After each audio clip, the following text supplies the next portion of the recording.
Welcome to Talkin' Ball with Scott Theisen and Drew DeArmond. Call into the Neighbors Wealth Management Hotline now, 256-576-4977. That's 256-576-4977. Now, here's Scott and Drew. And there you go. Just like that, we're off and we're running another brand new live edition of Talking Ball, 97.7 ESPN The Zone. Scott Theisen, Drew DeArmond with you, hanging out here at Bill Penny Toyota on a Monday morning. Don't forget, 7 a.m. to 7 p.m. Monday through Friday, 7 a.m. to 5 p.m. on Saturday. They can service your vehicle. They can also do hourly rentals, $15 per hour. That applies to all vehicles, maximum of 4 hours. And then it changes to the daily rental rate for the vehicle. If over 4 hours, any payments towards your hourly rental will be applied to the daily rental rate. No need to wait. Rent a Toyota today here at Bill Penny Toyota. 256-576-4977. That's the number to the phone lines. Be a part of the show. Be a part of the fun this morning. 12 days, 4 hours, 58 minutes, and 30 seconds away from week 0 of the college football season. Today, we recap both Alabama and Auburn's first scrimmages of fall camp.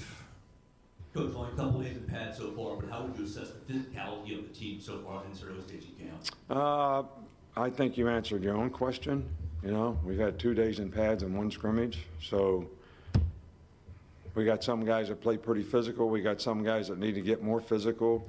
But, you know, I kind of like what Pete Rose said the other night. Sparky Anderson, he said, was a great manager. And he asked him one time, what's the key to handling players? He says, well, you got to know when to kick them in the ass. You got to know when to pat them on the ass. And you got to know when not to say anything. So we're trying to figure that out. But I think I've been kicking them in the ass a little bit more than I've been patting them on the ass, so we'll just keep on keeping on. Nick Saban leads us into Alabama's scrimmage recap. Yep, you know, it was interesting. Not a lot of separation in the quarterback room, and that's the first thing everybody wanted to know about. If there was some separation, Jalen Milroe is a little bit ahead right now. I would say he had the best scrimmage from what I understand. Once again, though, there was too many turnovers and drop passes, which is not on the QBs. But again, if they were starting today, it would be Jalen Milroe. I think it's Jalen Milroe right now and Ty Simpson.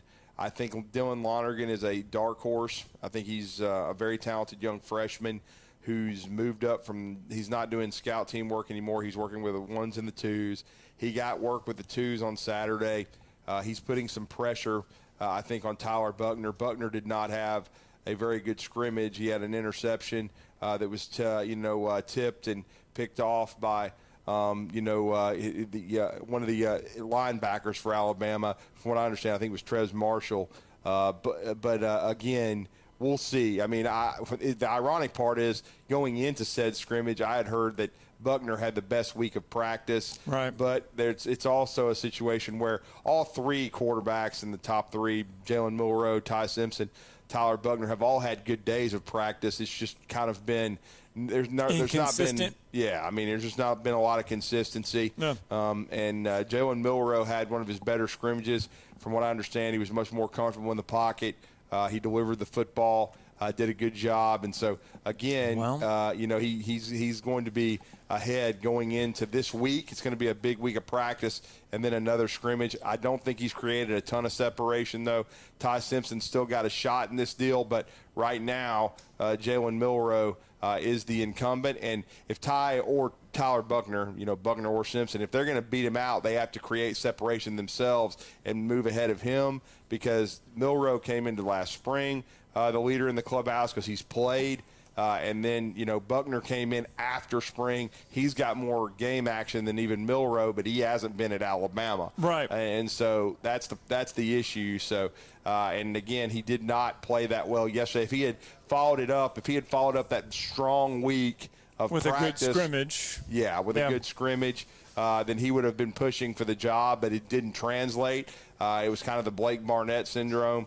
Blake always seemed to practice well, and then he would go into the scrimmages and not perform. And so the scrimmages are, as I've always said, where the rubber meets the road. And right now, Milroe had a solid scrimmage, and so he's number one.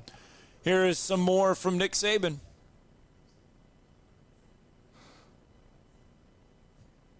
For us to be able to persevere from some difficult things, to overcome adversity. I don't think you'd be a great competitor if you can't overcome adversity, because adversity is coming some kind of way. And you should enhance the challenge of, what's coming. And this is another challenge, working every day. One of the things that I think makes it a little difficult for the players is this is only our third day in pads.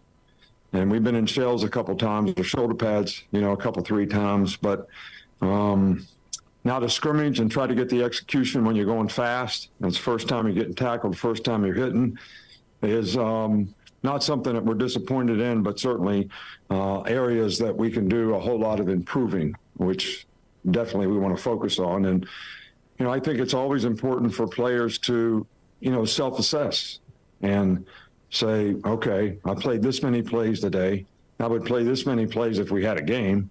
I'm not in good enough condition to be able to sustain the level of effort, toughness, ability to stay focused to do my job for this many plays, and yet I know I'm going to play more later on. So every practice, every opportunity you get is not something that you want to endure the practice, but you want to push yourself so that you can get to the next level of where you need to be to stay focused for longer and play with more consistency for longer, in every game that you play. So, look, everybody got reps today at quarterback. I'm not a stats guy, so we're not interested in what their statistics were. We are going to be interested when we watch the film and, how did they execute? Did they throw the ball the right place at the right time? Were they accurate in what they did? Did they take care of the ball so that we have a chance to, play winning football at that position? And that's what we'll be evaluating. So if you ask me a question about it, that's the answer I'm going to give you. So, we still had drops at receiver. We still had mental errors on defense. We still jumped off sides too many times when it was a hard count. So we have a ton of things to work on. But in all honesty, if we didn't have a ton of things to work on, why would we have 20 more practices or whatever it is for the first game? I think it's the attitude that you approach, each and every one of those practices. Well, Nick Saban there, kind of recapping a general recap there of the first scrimmage, and we can pull some things out of that sound clip there, mainly the wide receiver position, a lot of drops, and, that has been a issue. It was a concern last year, concern early in camp so far, and it reared its head in that first scrimmage. Yeah, I mean, it's been a problem for the last couple of years. It was an issue on Saturday, especially on a key third down early, which would have moved the chains, would have been a big play. Now, they did make some really nice catches. Isaiah Bond, you can see it on the video released by the University of Alabama, the scrimmage highlights. He made a diving catch that was a great play, but he also, I believe, had one of those key drops on that third down throw. So he's just got to be more consistent. He certainly has the ability to be a big-time player. The one thing I did hear, though, as far as if you wanted to talk about a breakout guy, Amari Nyblack, sophomore at flex tight end, he had a couple of touchdowns on the day. Had a really nice scrimmage. He did have one drop. So, again, the consistency has to be there, but he seems to be coming on. And the other storyline that I took, and we kind of talked about it, going into the scrimmage, I thought there were some key areas. I thought, of course, the quarterback situation, who is going to be leading that race going into the second and final scrimmage of fall camp this coming Saturday. We talked about right now Jalen Milroe is the leader in the clubhouse. I thought about the left side of the offensive line because I felt like going in that those were the two jobs, left guard, left tackle, that are up in the air. And right now it's very interesting. Coming into camp, I would have thought that Darian Dalcourt and obviously Elijah Pritchett were the leaders in the clubhouse. I think they're both being passed. I think, TJ Ferguson is the leader right now at left guard. He's a redshirt sophomore who's already graduated. I think he's had a really, really good camp so far. And then the left tackle is from your neck of the woods. I think it's going to be Caden Proctor. I think he's the most talented guy. He's a freshman. True freshman. Yeah. He enrolled early. But he's improving in pass protection, which has kind of been an issue for Elijah Pritchett. And Pritchett's also been a little banged up. But from what I understand, Proctor got the majority of the snaps at left tackle on Saturday, continued to get better and be able to sustain. We talked about him having to lose weight from the spring because he came in heavy. But I think he's getting in real good shape. And it's just one of those things where I thought Caden would be one of the best 5, but I thought maybe Pritchett would be too, so I thought Caden might get a look inside.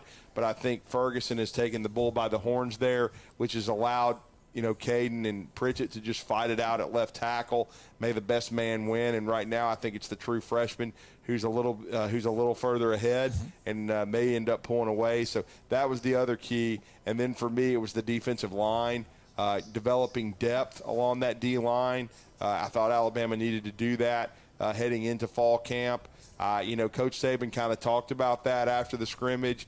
I think he's pleased with Justin Aboigbe. I think he's pleased with of course, Jaheim Otis, the rising sophomore, said that Tim Smith had been a little up and down and then didn't really talk about any of the other depth guys.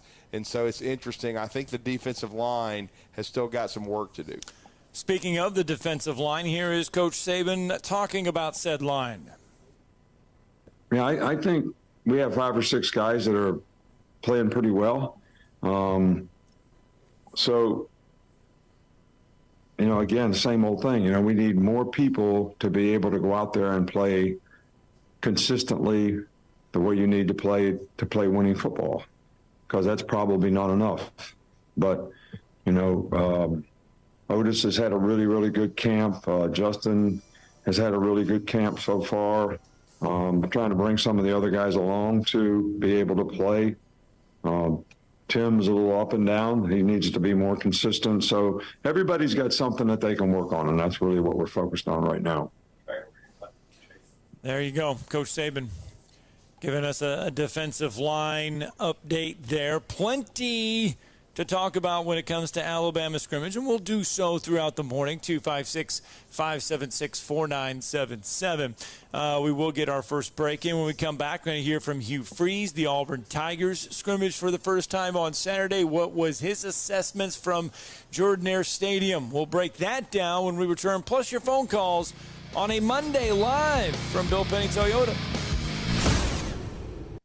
You're listening to Talkin' Ball on 97.7 ESPN, The Zone.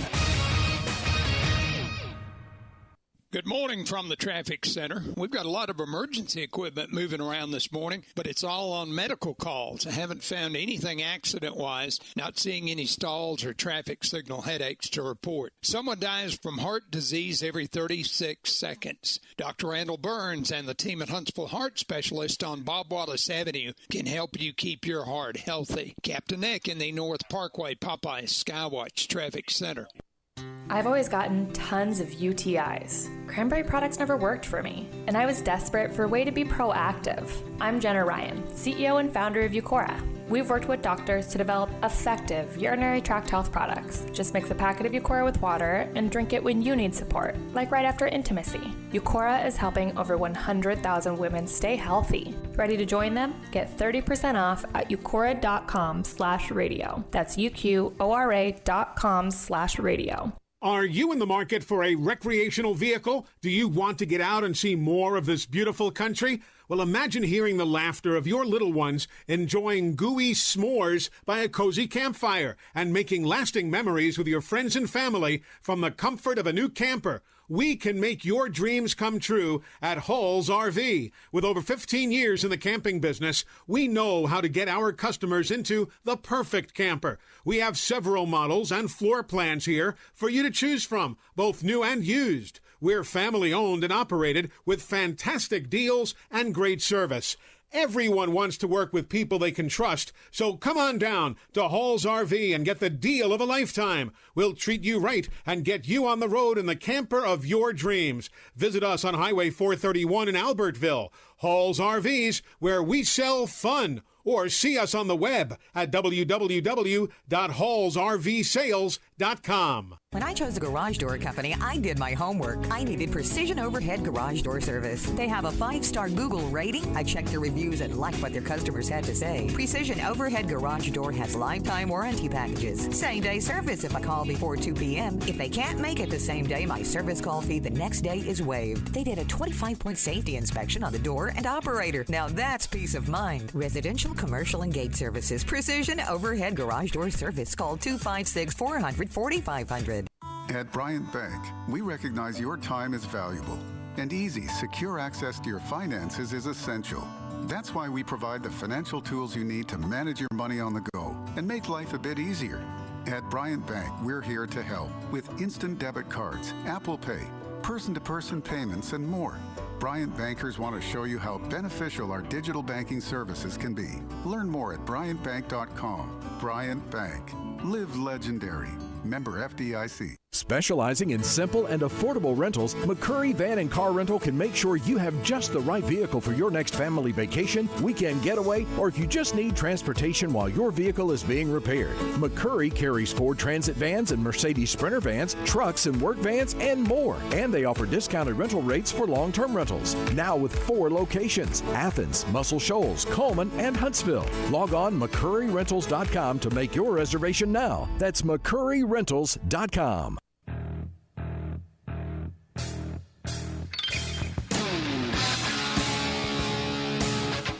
Welcome back. Talking Ball, 97.7 ESPN The Zone. Scott Tyson, Drew DeArmond with you on a Monday morning. We're live from Bill Penny Toyota, sitting out here in the service department. We're Monday through Friday, 7 a.m. to 7 p.m., and then on Saturday, 7 a.m. to 5 p.m. They can take care of all of your vehicle service needs. 256-576-4977.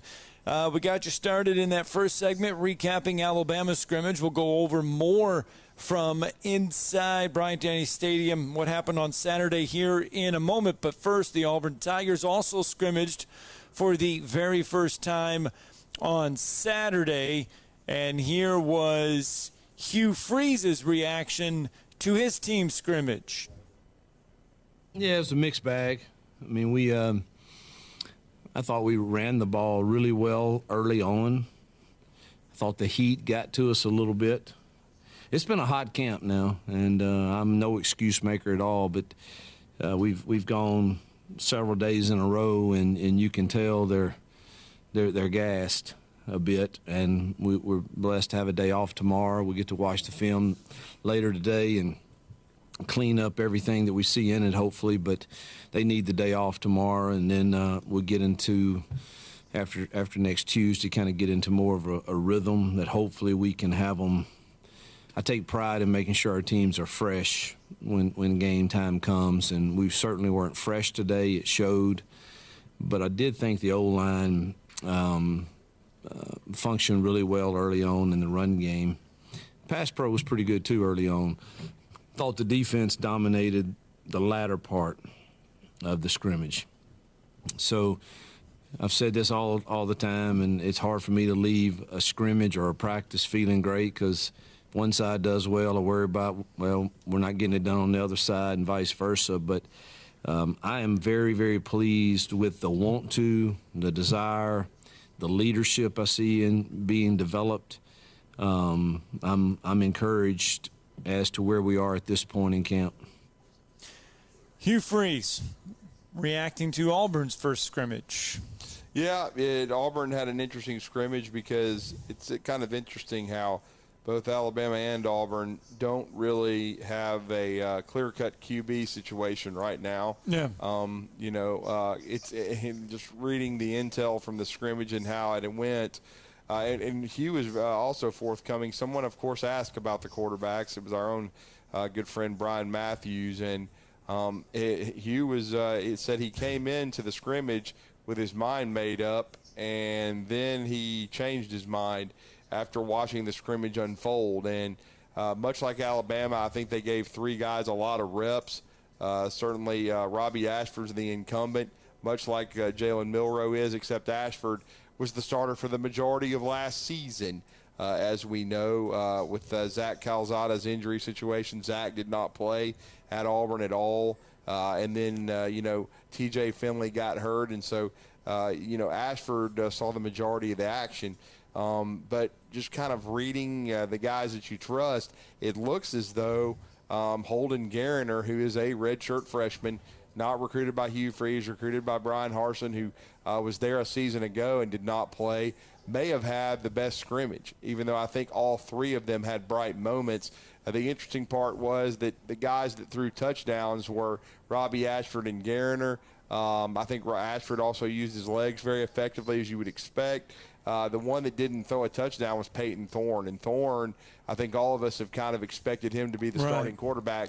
But I'll admit something, going in Brian Harsin's second year, I thought Zach Calzada, the refugee from Dirt Neck, was going to be the quarterback. And he ended up not being as healthy as we thought, had to redshirt due to medical situation in his shoulder, and didn't play. So it's interesting. I don't think they have a clear-cut QB situation either right now. Right. And Hugh Freeze said that Peyton Thorne had 2 touchdowns that were overturned by the referees in the end zone where the receiver was out of bounds.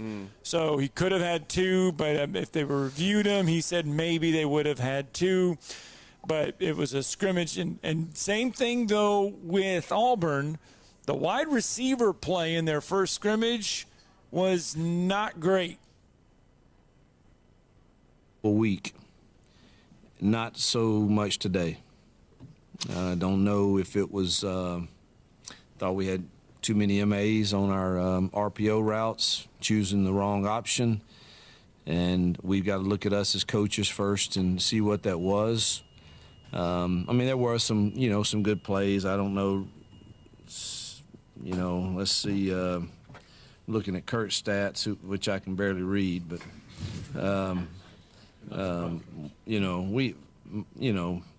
we had guys that had some good catches today, but way too many opportunities in the RPO game that the quarterback made the right decision to throw the ball, and a receiver is, again, I hadn't watched the film, but he's either loafing, which we can't have, or he chose to run the wrong route. And again, we got to look at us as coaches first on that and be sure we get that cleaned up. But this week, I thought we took a step forward in the totality of that room.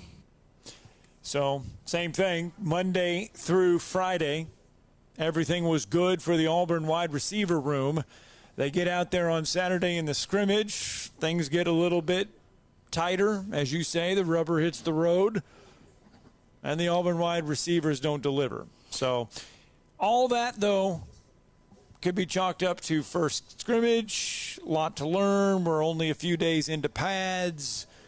What do you take away? Well, Auburn also had to bring in a lot of new receivers. They haven't had the production from that position group in a few years that they wanted. Right. Javarius Johnson, too, who probably is the leading returning receiver, best player, most experienced guy, fifth-year senior from Hewitt-Trussville. He's been a little banged up, too, which hasn't helped, as has sophomore Camden Brown. As Hugh Freeze said in the press conference, Camden Brown has basically been hurt since Hugh got there. Wasn't able to do much in the spring, wasn't able to do much so far in the fall. They're trying to get him healthy. But it's one of those things where it's kind of funny how the scrimmages kind of mirrored each other. But Auburn's receivers, had some drops, didn't make some plays. When you talk about Peyton Thorne in those two situations where maybe they were, maybe they weren't, that's the perfect example where you have a chance to make a play, you don't do it. So again, it's interesting. I would say Auburn going into their next scrimmage, same deal. Quarterback's got to, it's going to have to play itself out. I wouldn't be surprised in both their season openers.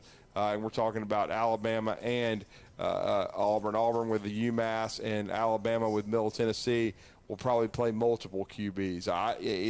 Unless something happens this week where there's some separation created through the week of practice and then it carries over into the scrimmage, it may be a situation where neither job is decided until sometime during the season, maybe after Cal Berkeley for Auburn. Right. If you decide to go with the guy that's practiced the best and you feel like you can't rotate guys against Cal, or in Alabama's case, I definitely don't think they can rotate guys against Texas. I think you got to decide on a quarterback. So it's going to be really interesting to see how all this stuff plays out.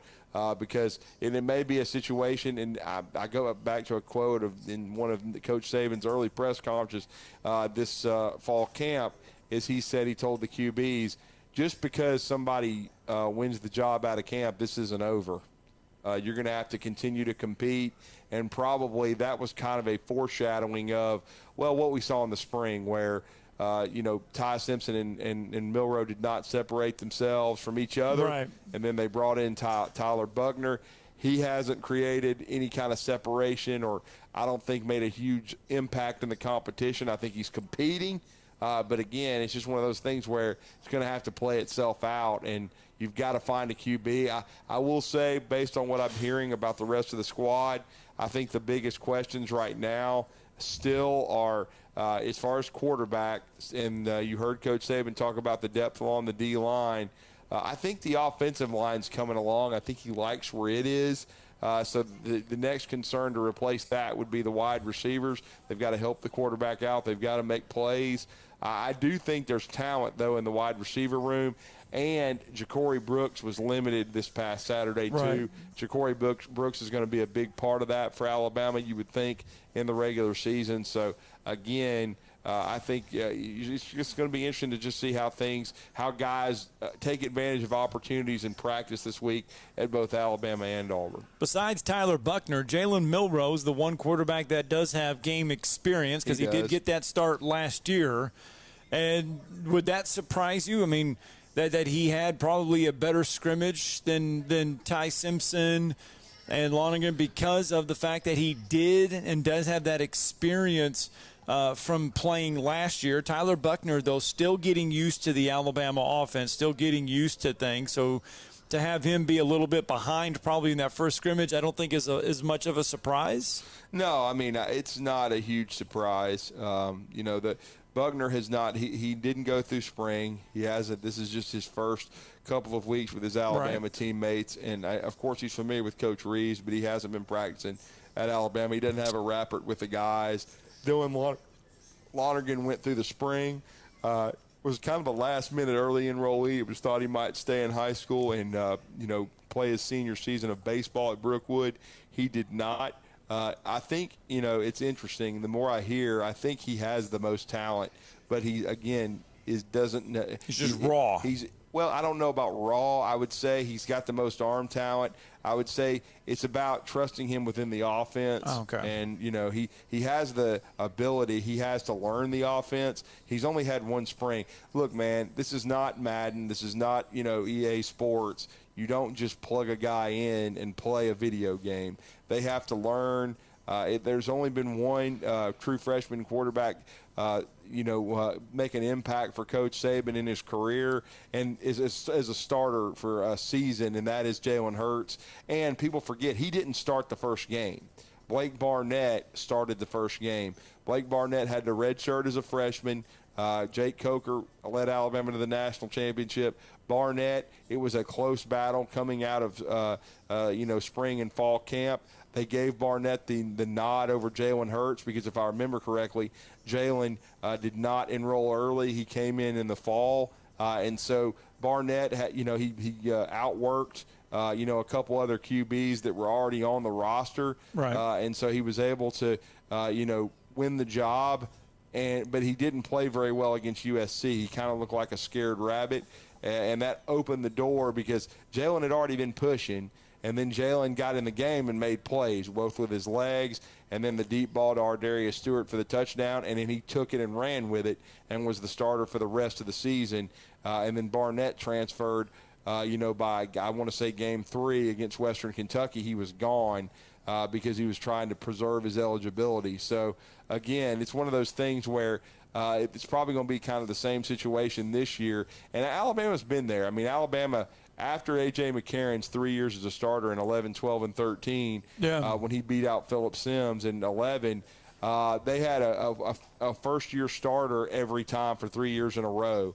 They had Blake Sims for a year, Jake Coker for a year, and then Jalen Hurts. And in all those situations, going into the first game, Blake Sims was West Virginia, I believe in Atlanta. And then, of course, Jake Coker was Wisconsin and Dallas. Right. You had a feeling that's who was going to start, but they still had to go out and play well. And that's what they did. They went out and played well. They earned it. And then in Dallas, they played USC with Jalen Hurts, and Jalen Hurts didn't start. But basically, by late in the first quarter, you pretty much knew what was going to happen, who was going to stay in the game, who was moving the football team, who had sparked the football team.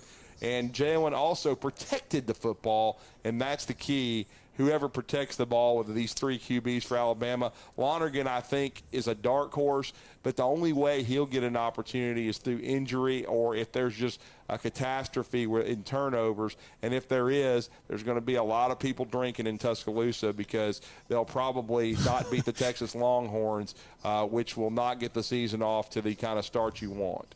All right, 7:31. We got to get a break in here on a Monday morning.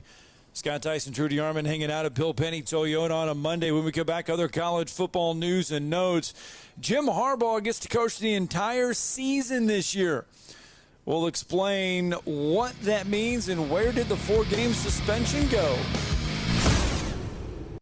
You're listening to Talkin' Ball on 97.7 ESPN, The Zone.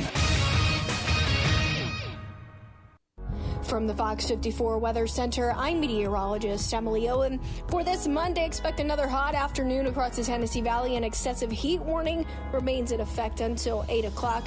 We'll see scattered showers and storms start to develop sometime in the evening. A few of these could turn strong to severe. Low temperatures expected to fall into the low 70s for the overnight. I'm meteorologist Emily Owen on your home for ESPN Radio 97.7 ESPN, The Zone. Good morning. Still nothing on the board accident-wise. Traffic at a heavy level all across the valley. Got a lot of construction on tap for the day. Governor's in Seminole, they're going to have restricted traffic. Sounds like they're closing Pine Street in Florence at Tennessee. Not sure how long that's going to take. An old railroad bed near Pulaski Pike, they plan to close that. Looks like it's going to be closed for a good part of the week. Officers, construction workers, and first responders put their lives every time they step on the roadway. Why not make it safer for them? Slow down or move over. It's the law. Captain Nick in the 72 and Jeff Popeyes Skywatch Traffic Center. Do you have discomfort in your legs? Varicose veins can affect not only how your legs look, but how they feel. Symptoms of varicose veins include pain, swelling, aching, heaviness, and fatigue. Dr. Tracy Lowry of Best Vein Care of Huntsville can diagnose and treat your varicose veins with the latest minimally invasive techniques. Diagnosis and treatment is covered by most insurances. Call 256-715-7151 to schedule your free screening. Go to bestveincarehuntsville.com. This is Wes Neighbors sitting here with Philip Love of not only Eagle Insulation, now he represents Eagle Companies. Eagle through the years have added several companies to help individuals or builders through their construction renovation process. Eagle is known to represent quality, efficiency, and professionalism. Philip, I know you do insulation, but do you do masonry? We do. Do you do grading, erosion control, and dirt hauled off? We do. Do you do after paint, which includes shower doors, mirrors, shelving blinds, and bath hardware? Yes, we do, Wes. Do you do landscaping and irrigation? Yes, we do. So basically, Eagle can help you all along your process of building your house or doing renovations. So do you do plumbing? We do not, Wes, but we can find somebody to do it. Just give them time. They'll be there. Anyway, call Eagle Insulation at 256-755-1556. Eagle saves you time. Eagle saves you money. Call Eagle today. Thanks, Wes. Tom Abraham here for my friend Brian Hamaker and his team at North Alabama Mortgage. Look, buying a home is the biggest purchase you will make in your life, and it can be a bit intimidating, so you want people that can help walk you through the mortgage process and get you the best deal possible. That's what North Alabama Mortgage does, and they do it in Alabama, Tennessee, and Florida, from first-time purchases to refis, conventional, VA, FHA, and USDA loans. They have the solution at North Alabama Mortgage. Visit NorthAlabamaMortgage.com to learn more. That's NorthAlabamaMortgage.com.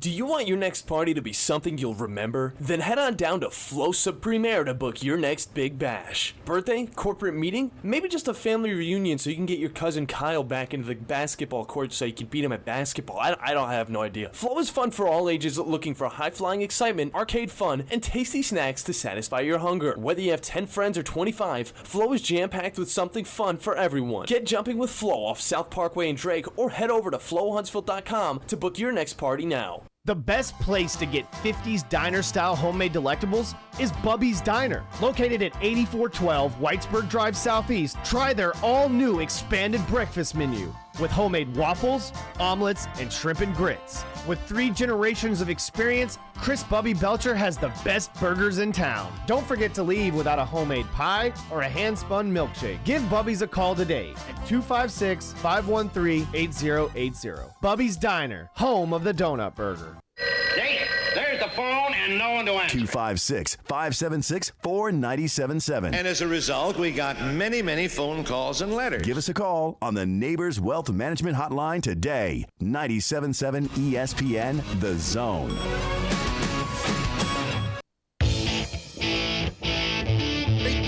Welcome back. Talking Ball, 97.7 ESPN, The Zone. Scott Tyson, Drew DeArmond with you on a Monday morning.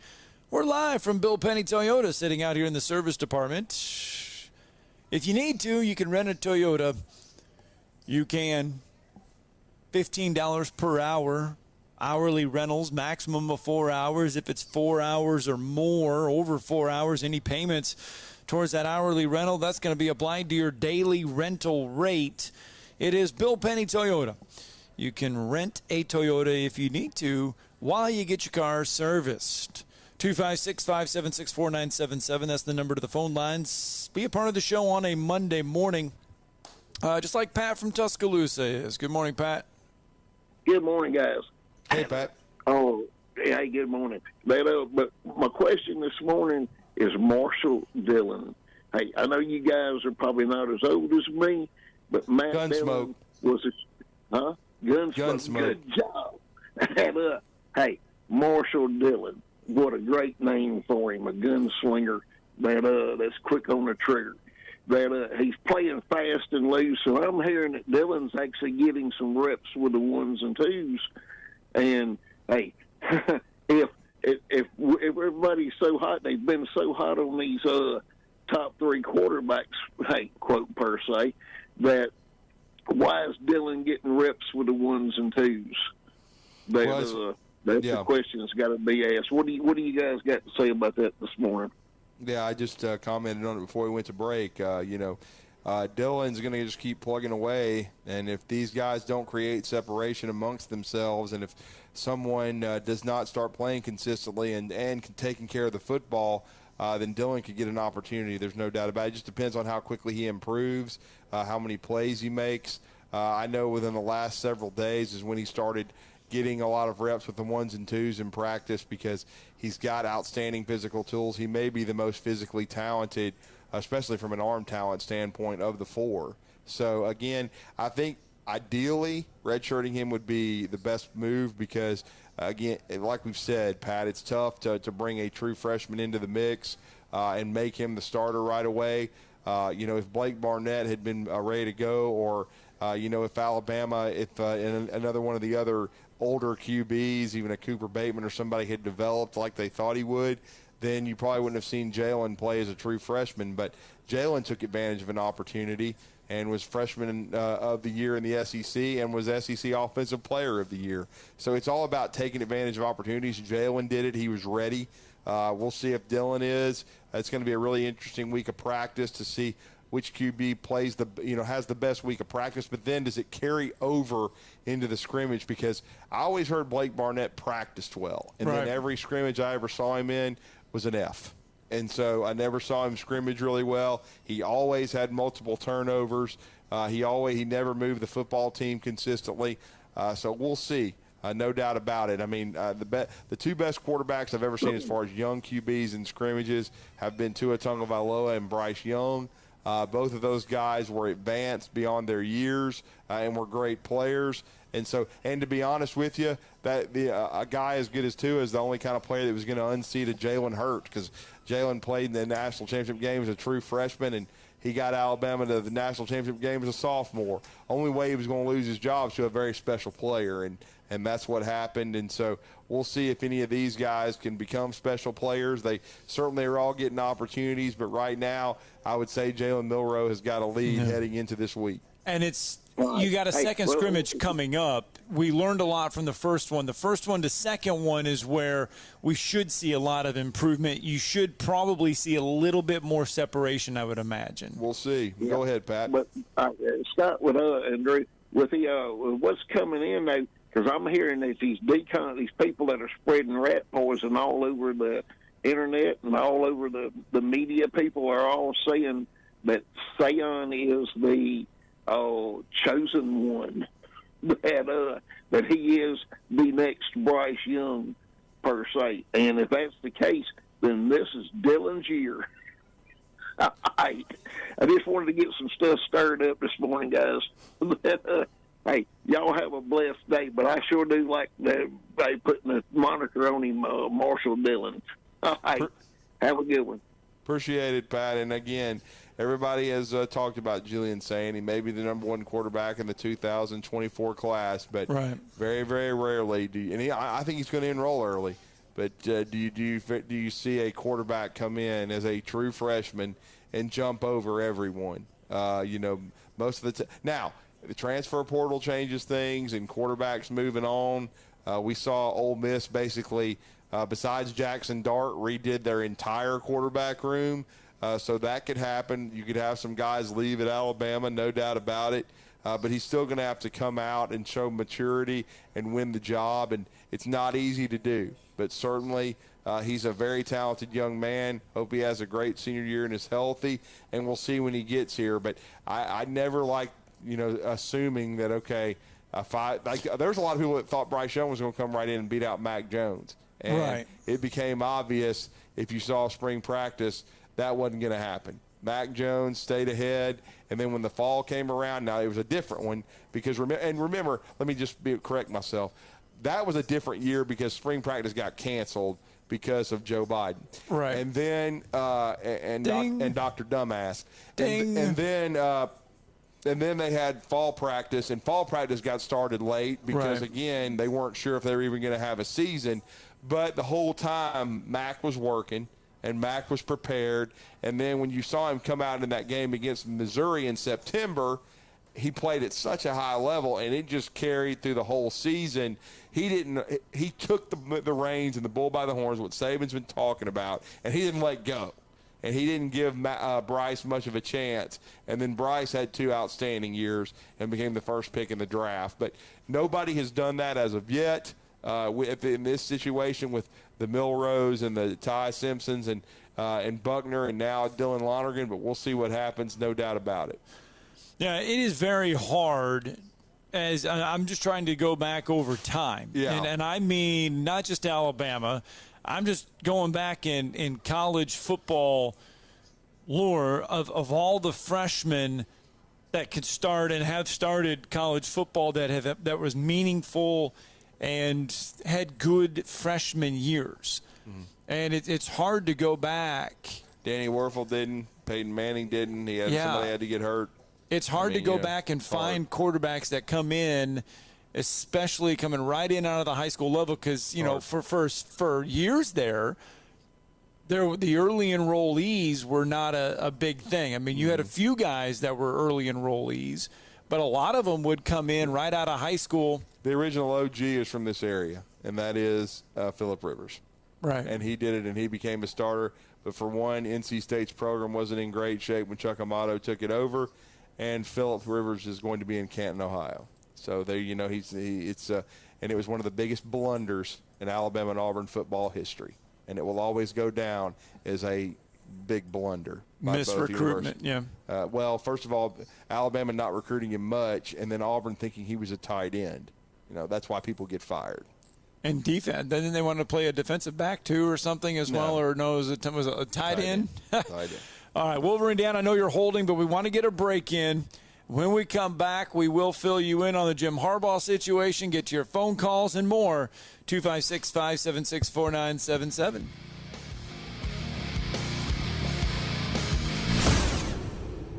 You're listening to Talkin' Ball on 97.7 ESPN, The Zone. Good morning. Still nothing on the board accident-wise. Traffic at a heavy level all across the valley. Got a lot of construction on tap for the day. Governor's in Seminole, they're going to have restricted traffic. Sounds like they're closing Pine Street in Florence at Tennessee. Not sure how long that's going to take. And Old Railroad Bed near Pulaski Pike, they plan to close that. Looks like it's going to be closed for a good part of the week. Officers, construction workers, and first responders put their lives every time they step on the roadway. Why not make it safer for them? Slow down or move over. It's the law. Captain Nick in the 72 and Jeff Popeye's Skywatch Traffic Center. Since 1998, Scooter's Coffee has delivered high-quality drinks with quick service and a big smile. And the folks at Scooter's Coffee know a great cup of coffee or other drink can bring a smile to just about anyone. Yes, we specialize in great coffee, but Scooters also has smoothies, teas, and delicious food items too. And this week, Scooters is our zone deal. Right now, get $50 worth of Scooters in Huntsville for just $25 online at 977ESPN.com.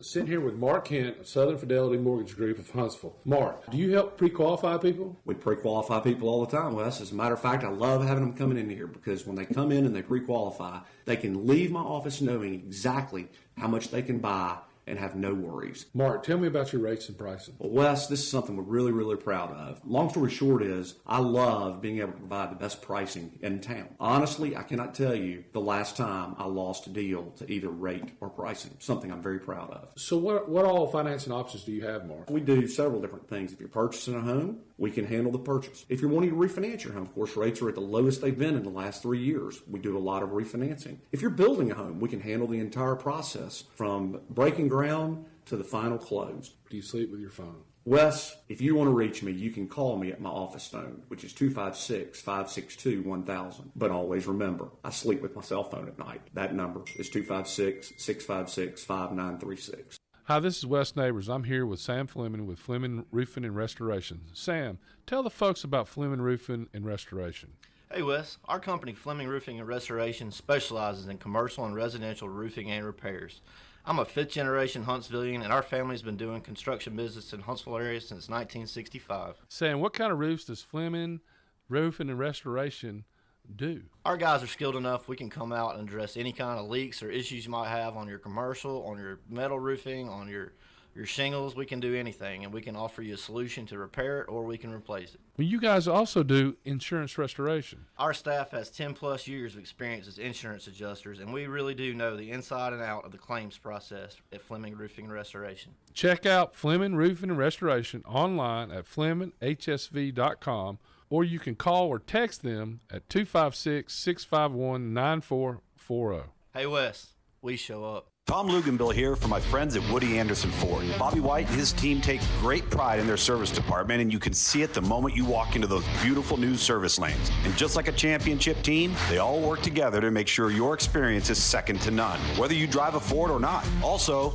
check out the gold-certified pre-owned inventory at Woody Anderson Ford for great deals every day. Stop by and see them at Jordan and Sparkman or at Woody Anderson of Madison on Hughes Road, or visit WoodyAndersonFord.com. New coordinators. That's as good as money, sir. New quarterback. It's my quarterback. Same coach. All right, and you all may be taking the week off, all right, this week, but I'm not. We are your home of the Alabama Crimson Tide. 97.7 ESPN, The Zone.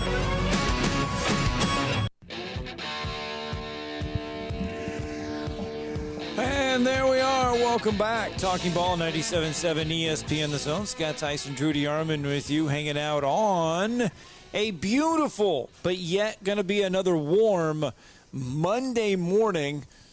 If you are getting ready to hit that high school practice field later today for anything, cross-country, football, make sure you stay hydrated. Plenty of hydration. It is Jamboree Week. That's a hard one to say. Jamboree Week for several teams across North Alabama. So we are just a little over a week away from getting that high school football season cranked up in earnest. And a few weeks ago, we were talking about Jim Harbaugh in Michigan. And we were saying that he and the NCAA had sat down and apparently come up to an agreement that Jim Harbaugh would be suspended for the first 4 games of the regular season. And now, over the weekend, ESPN and several other sources, media outlets reporting that the NCAA and Jim Harbaugh, that deal was not approved by the NCAA Committee on Infractions. So he will not be suspended for the first 4 games of the year. It's all going to come down to after the season, and who knows what is going to happen. It does not mean that he will avoid trouble, but he could face other avenues before it's expected to be punished. The scope of the punishment is now subject to variance, especially in the full infractions process plays out. I don't know. Who knows what's going to happen? Nobody knows what's going to happen, but we do know that Jim Harbaugh will be on the sidelines now for every game this coming fall. It's just another, with the NC double dumb, you never know what's going to happen. I don't know if this is a good thing or a bad thing for Michigan if they're not accepting the penalty, if they want to continue to look into it. To me, they need to be worried more about NIL and getting that on the road, with between the ditches and getting that moved on and getting everyone on the same page. It seems like, that certainly some things may have happened at Michigan. I don't think it was worth all this rigmarole. Right. Again, I think there's more important issues to take care of. It's about like what some of these idiots in this country are doing, with they're still trying to persecute Donald Trump for things that are just stupid instead of trying to fix this economy and fix the issues in this country. Securing the borders, other things that need to be more important than chasing stuff from a guy that was the president of the United States almost 4 years ago, but hasn't been. Need to be fixing the current issues in the country instead of worried about stuff that happened in the recent past. That to me is just a waste of time. Let's go on to the phone lines. Wolverine Dan with us this morning. Good morning, sir.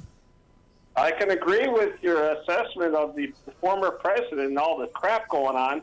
You sound really good. I could think Drew DeArmond for senator. I like that. Well, I don't know if I want to get involved in politics, but I'm just saying it doesn't seem like it's a very, just some common sense stuff, I mean, I think certainly if you could slap Michigan on the wrist, but just move on. I mean, I don't understand why they're spending so much time on this. Well, first off, it was over hamburger. It was a value meal. It wasn't even supersized hamburger at McDonald's, for crying out loud. Yeah. Give me a break. Don't worry about it. I just came back from the motherland yesterday. All right, everything's good. The big hype, let's talk about, is my Detroit Lions. Okay, let's talk about this now. I watched the game. I was thoroughly entertained. Bama Nation was representative big time in that game, all right? You got Gibbs, 6 carries, 19 yards, almost 4 yards a carry. Williams, which is super fast, 2 catches for 18 yards, 9 yards a catch. This guy is you got to tackle him. If you don't, he's in the end zone. And, speaking of studs, Branch, wow. 3 tackles, 1 for a loss, and 1 tackle that was just an explosion. He just annihilated that running back that caught the pass toward the sideline, just killed him. And the one that impressed me the most is Jack Campbell from Iowa. Lord have mercy, fellas. This guy is, I tell you, Branch for sure, Williams, and, I'll tell you, all 4 of these guys that I mentioned are probably going to be starters. I mean, Campbell looked like he was a seasoned pro. In every play, had 4 tackles, unbelievable. So you've got Hutchinson on one side, Campbell in the middle, and you got either Julian or Romeo or Cora. They're brothers. They all together they had 4 sacks. This defense is going to be really good, all right? And the offense, No, we didn't see much of the offense because we had the quarterback. I think they call him Seinfeld. I call him Seinfeld. He's a joke. He's out, man. They're kicking into the curb. We picked up Bridgewater for Miami, and we still got the Tennessee quarterback, which I keep forgetting his name. What's his name? Are you talking about Dobbs? No, the quarterback that got hurt. We drafted him, Tennessee. Oh, my bad. Yeah, Hooker. Hendon Hooker. Yeah. Hooker. I should know that one.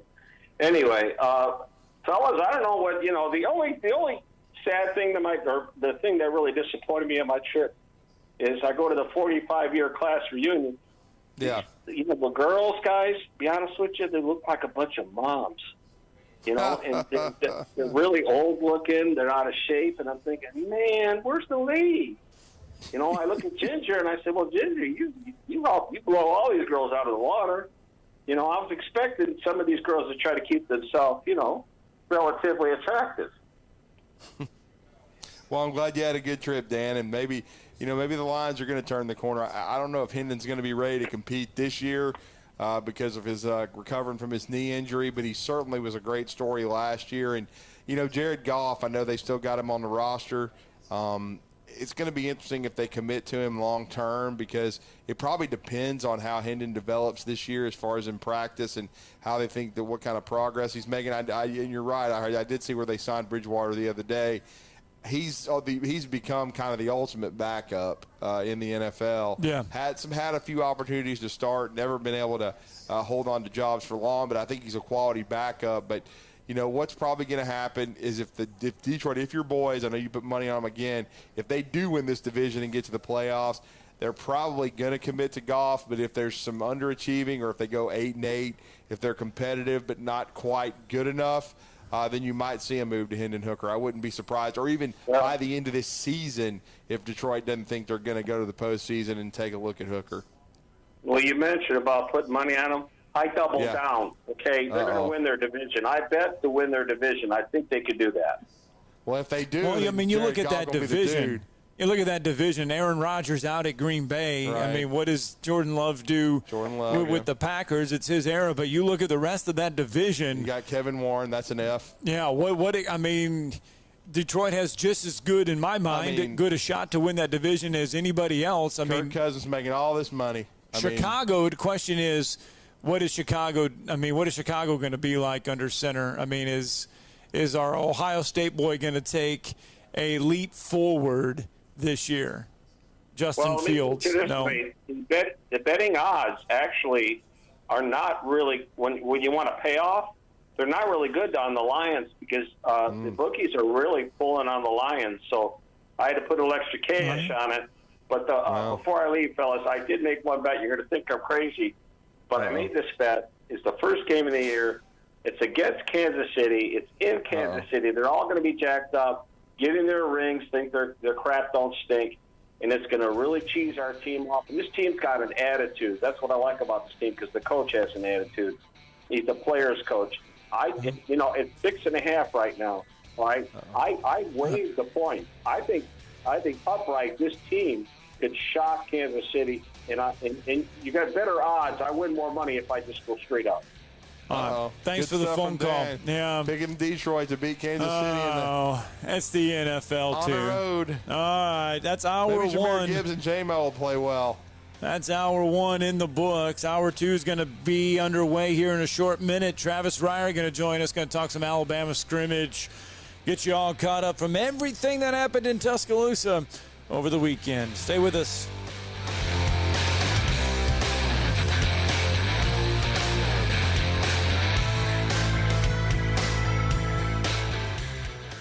This is Brent Musburger's VSiN Action Update on 97.7 ESPN The Zone. The best way to start betting smarter is to sign up for a free VSiN subscription at vsin.com/subscribe. NFL, the Tennessee Titans opening up the regular season on September 10th on the road against New Orleans. Their next preseason game will be on Saturday on the road against Minnesota. The Titans fell to the Chicago Bears on Saturday to open up their exhibition schedule, 23-17. Malik Willis had 189 yards passing. The Titans are a 3-point road underdog in Week 1 in the NFL. Titans plus 136, while the Saints are minus 162 with an over-under of 41.5. Titans went 7-10 last season, losing their final 7 games.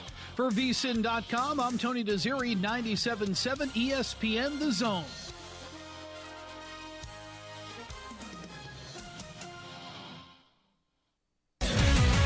WZZN, Union Grove, Huntsville, Alabama. 97.7 ESPN The Zone.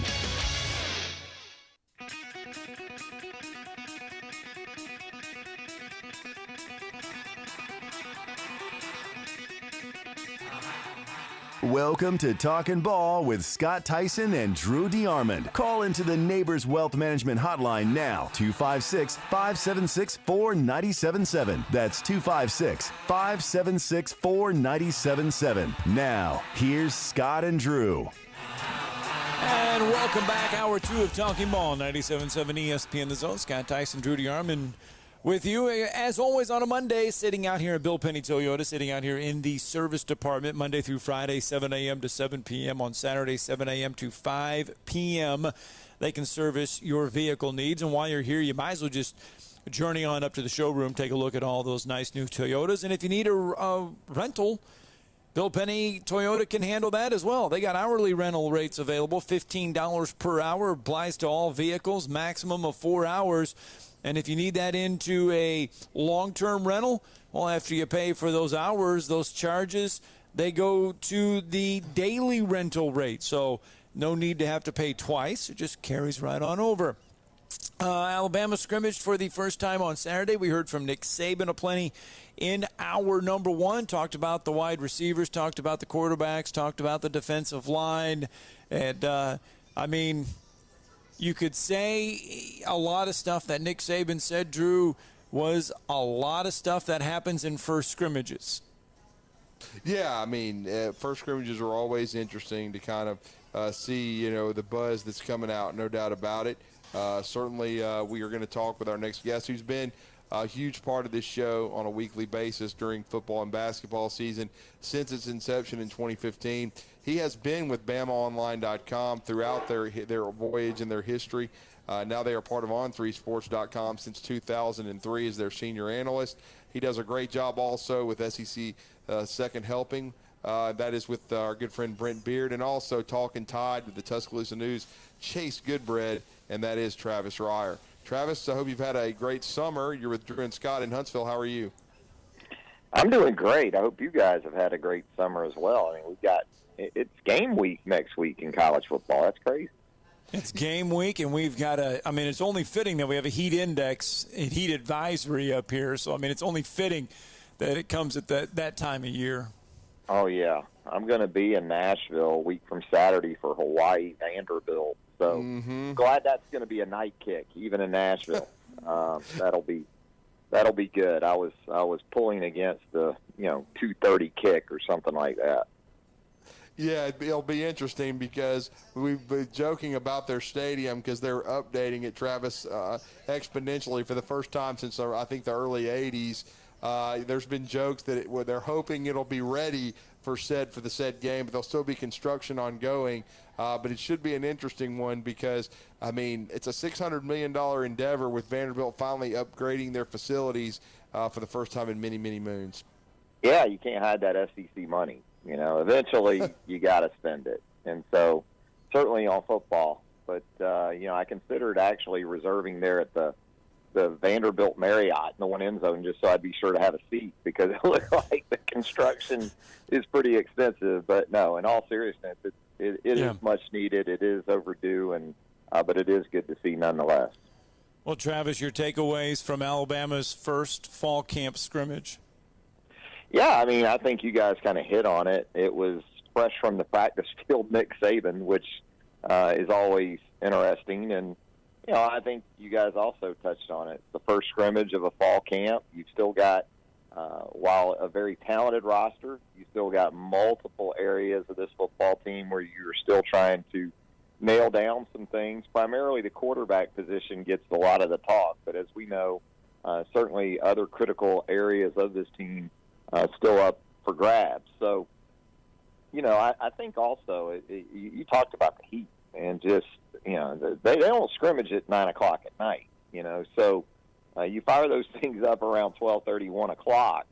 And I think it's, part of the evaluation process for Nick Saban. I don't think anything is by chance with Nick when it comes to the schedule or anything like that. So you want to evaluate how a guy's wired, intangibles, ability to sustain.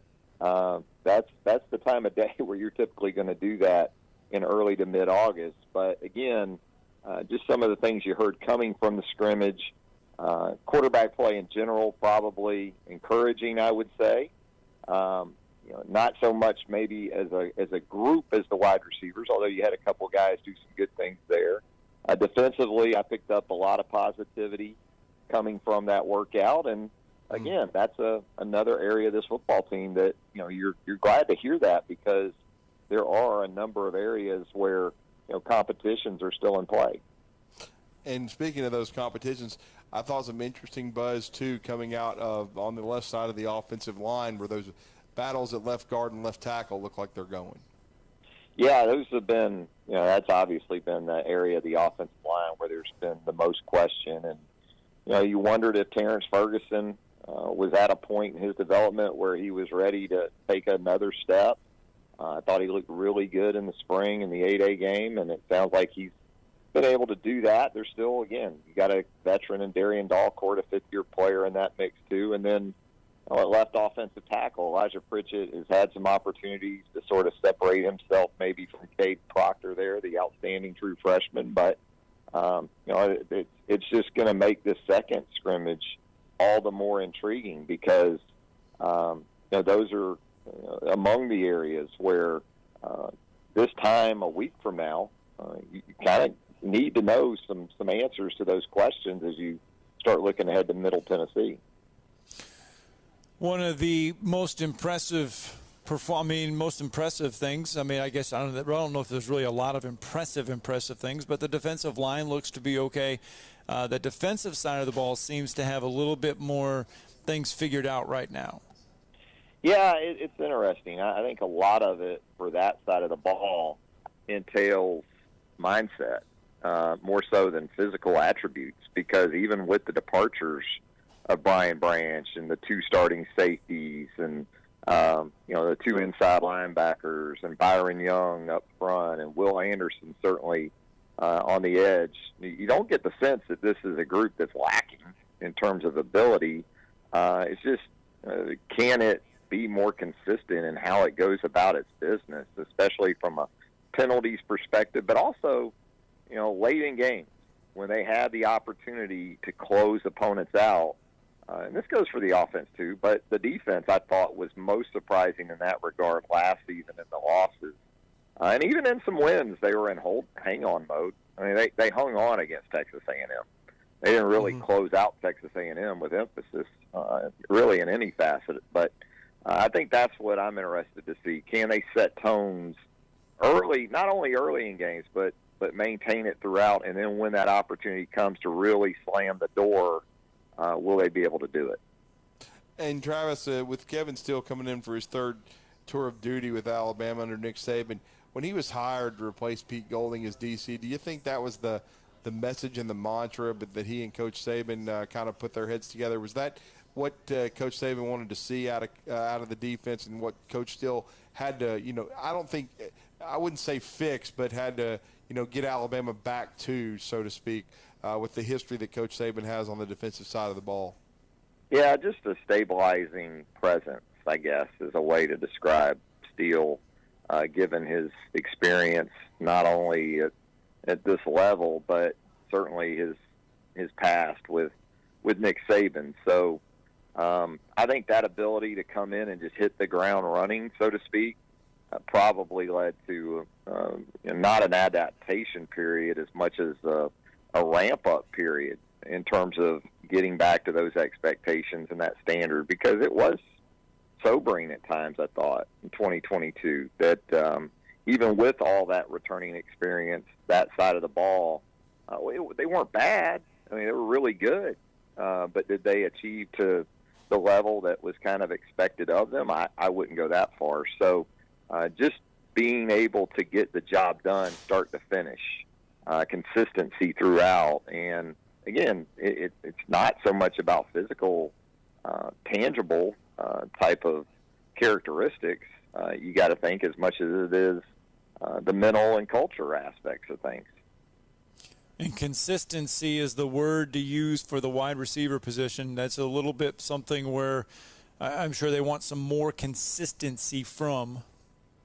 Yeah, Nick kind of hit on that pretty hard post-scrimmage Saturday, and it was a little bit contrary to what we heard after the 8A game when you had multiple drops by multiple receivers in the spring game. So at that time, apparently in the 14 previous practices, Saban had seen enough consistency from those guys to think it was probably more of a one-off. And, you know, without really the benefit of context, you know, where scrimmage performances are concerned, it's hard to go in, even with his comments, and send up red flags about these receivers. But certainly after last season and even what we saw, and even last season, it wasn't so much the number of drops as it when they seem to have occurred at critical points. So, you know, that goes back to consistency, and it's something he's going to continue to beat the drum about.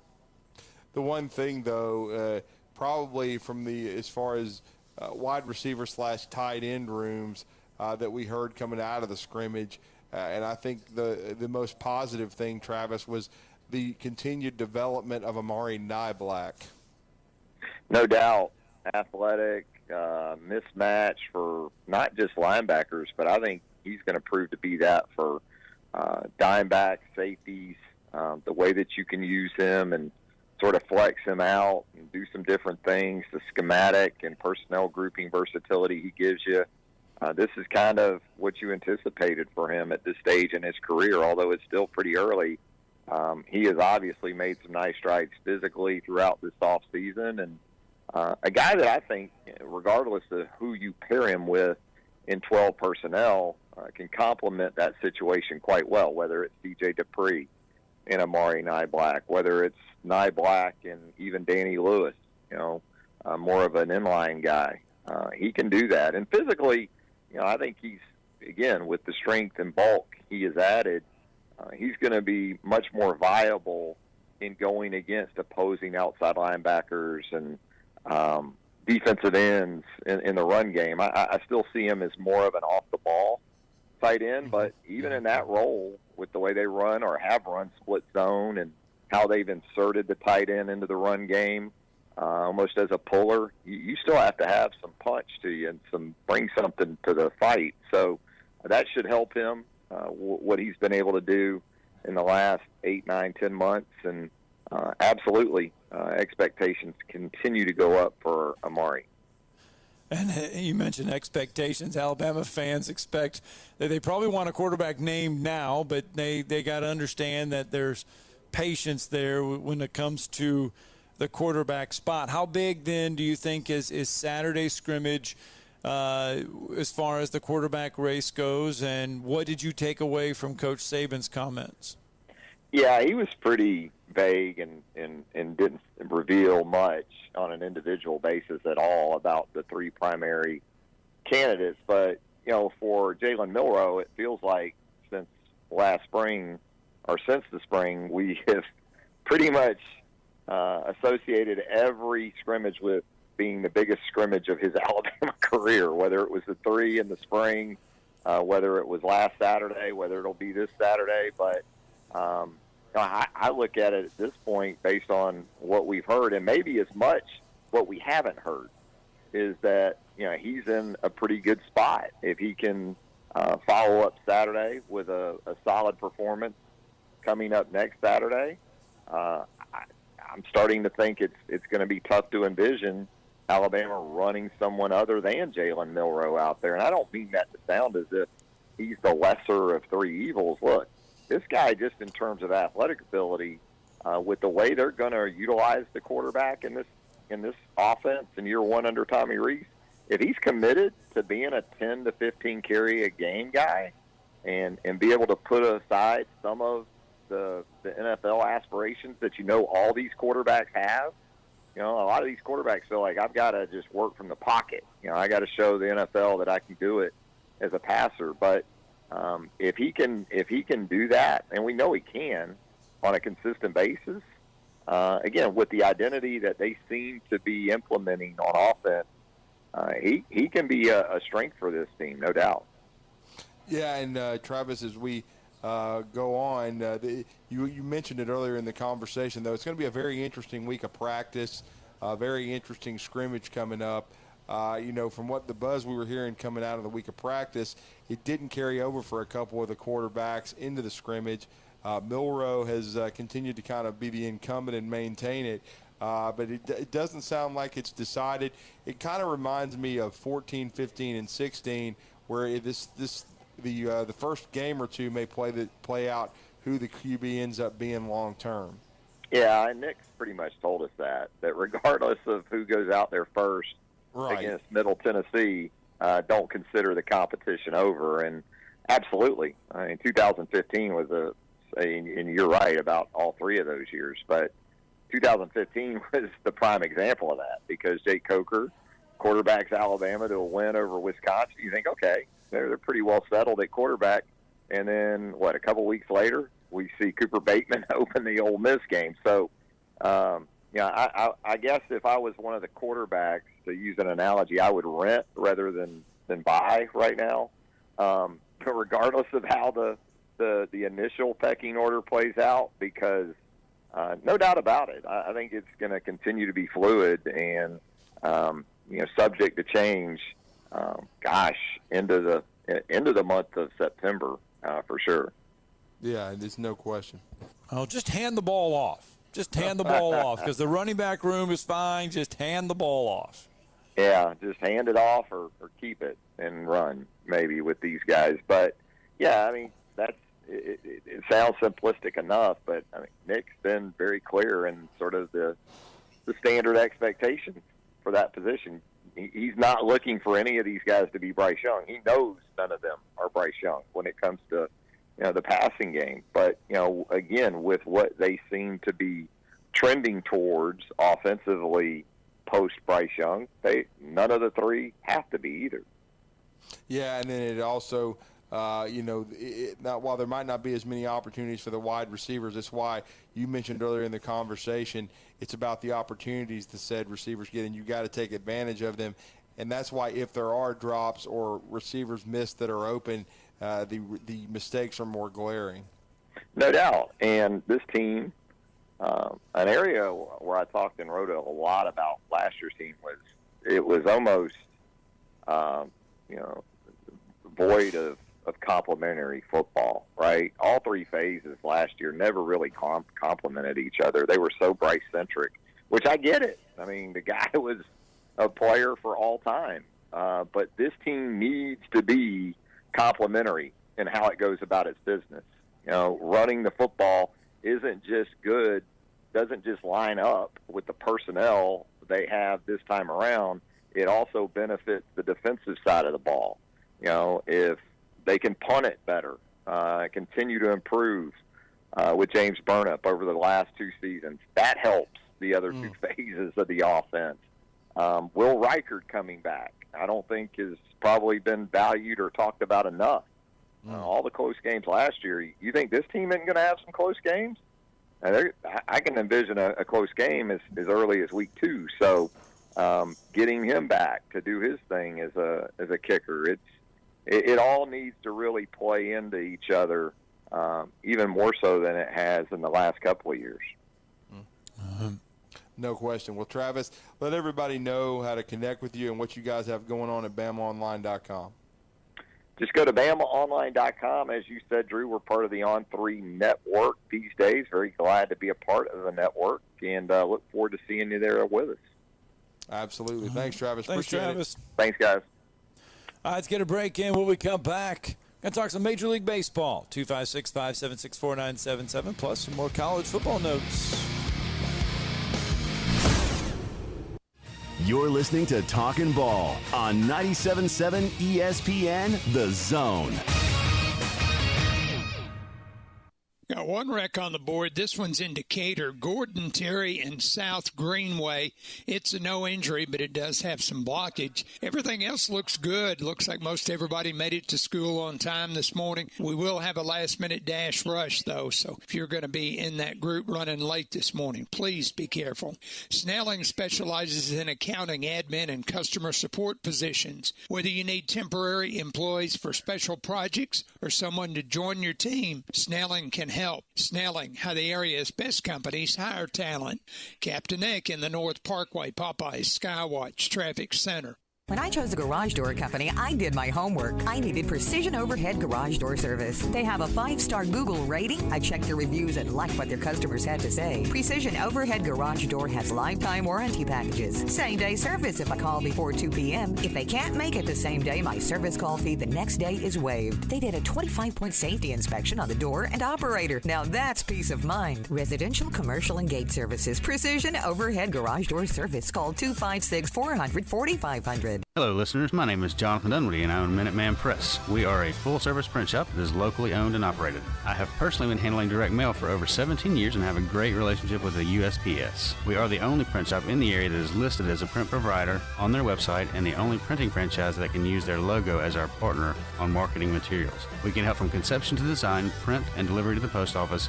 And with our easy, secure online payment option, you don't even need to leave your office. Minuteman Press, we're not just putting ink on paper, we're building relationships.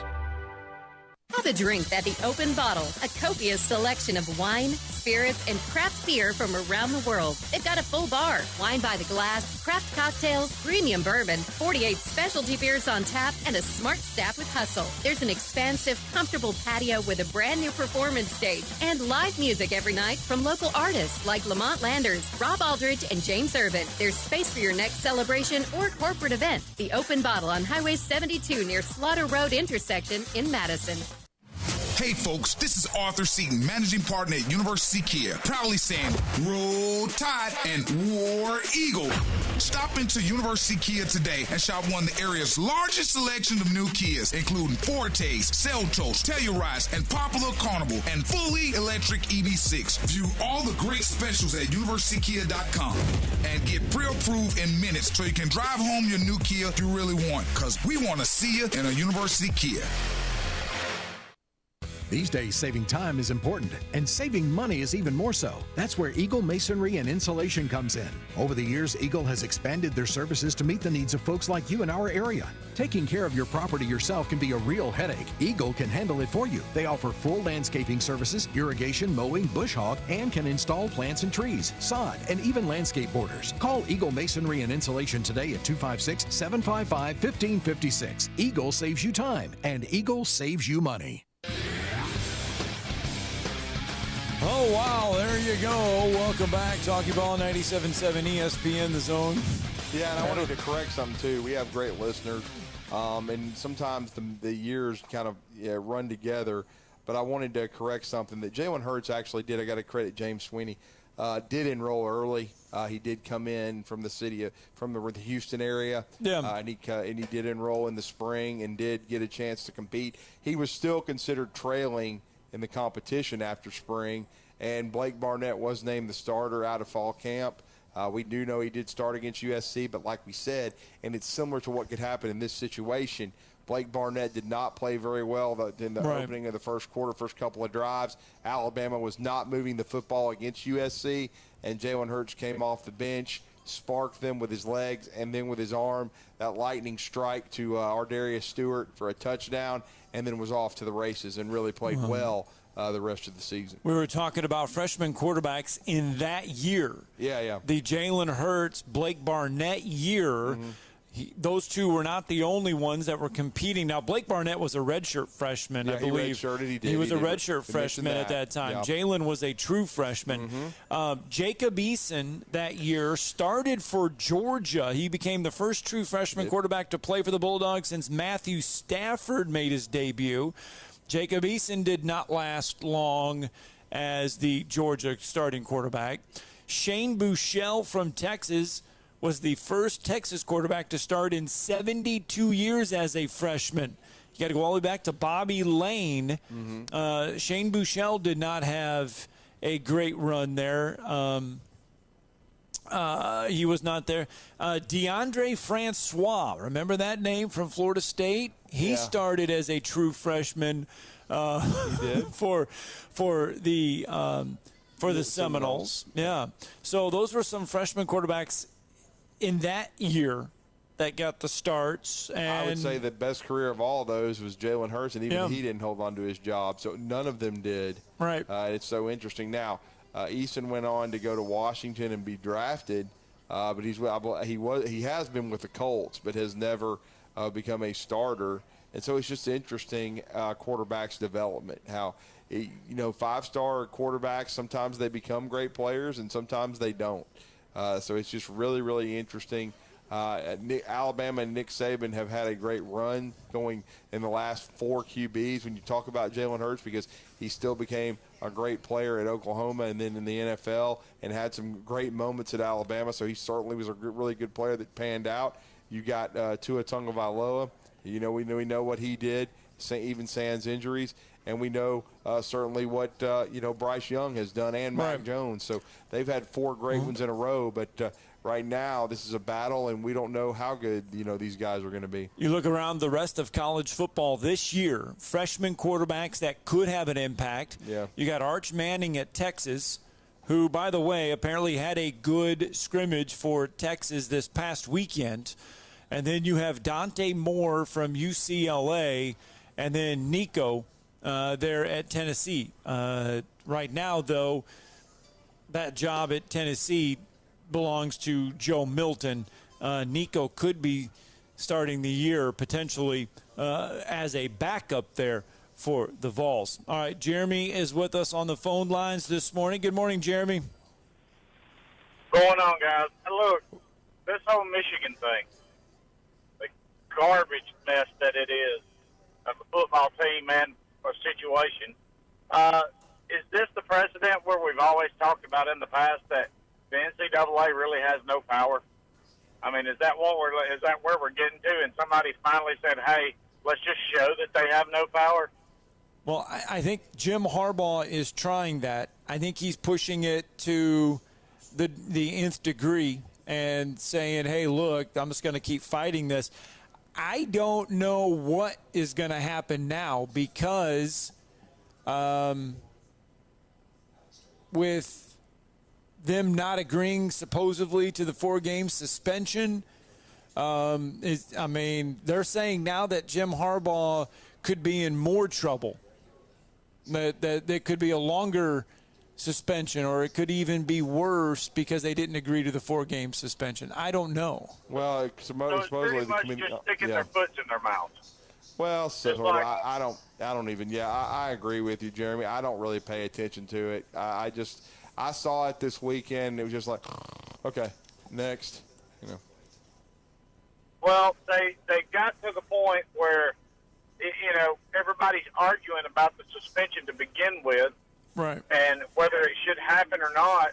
And I think we're past the point where this should even be a conversation about whether it's punishment or not. Just go on with it, let him coach, and let's just be done with it. And let it lie. There's no need to be talking about Michigan and Harbaugh and cheeseburgers at this point. Let's just talk about their opening weekend. Like somebody just texted in, the $8 million man at Tennessee is not even starting. So let's worry about kids getting paid $8 million before they ever show up to college instead of worrying about a cheeseburger. This is typical NCAA bull crap. It's like wake up, smell the coffee, and quit being quit while you were behind. You're already behind, you idiots. Get other more important things fixed. You know. Yeah. Well, there's a lot of other things. I'm ready. So what are we expecting out of Vanderbilt and Hawaii? I know we're worried. I know the situation with the stadium, but what kind of game are we looking at here? Because we're few of us are discussing driving up and going to that game, and I don't want to go up there if it's going to be, laughable. But I think it's going to be a pretty good game if you're just a fan of the SEC. Well, last year Vanderbilt put it to Hawaii over there in the islands. Yeah, beat them, nearly 60 points. I don't know if it'll be 60 points this time, but I'm expecting a resounding Vanderbilt win by 3 touchdowns or more. Otherwise, Vandy might be in some severe trouble, and I think they're better. We had Chris Lee on in the last several days, and he told us, and he always has his pulse on it. They actually allow them to go to practice. They actually allow them to watch a scrimmage, and he said they're much more athletic than they have been, much more athletic than in years past. I think they're going to smash Hawaii, personally. Well, good. Well, guys, I appreciate it. Roll anchor down, Tide. Thank you, sir. There we go. Roll anchor down. That's probably the first time we ever heard that. Oh, that is a good one. There you go. That is a good one. All right. Good job, Jeremy. We do got to get a break in. When we come back, Jason Caldwell will fill us in on the Auburn Tigers. Hugh Freeze, you heard from him in hour number 1. What did Jason Caldwell think about the Auburn scrimmage? We'll get his thoughts next.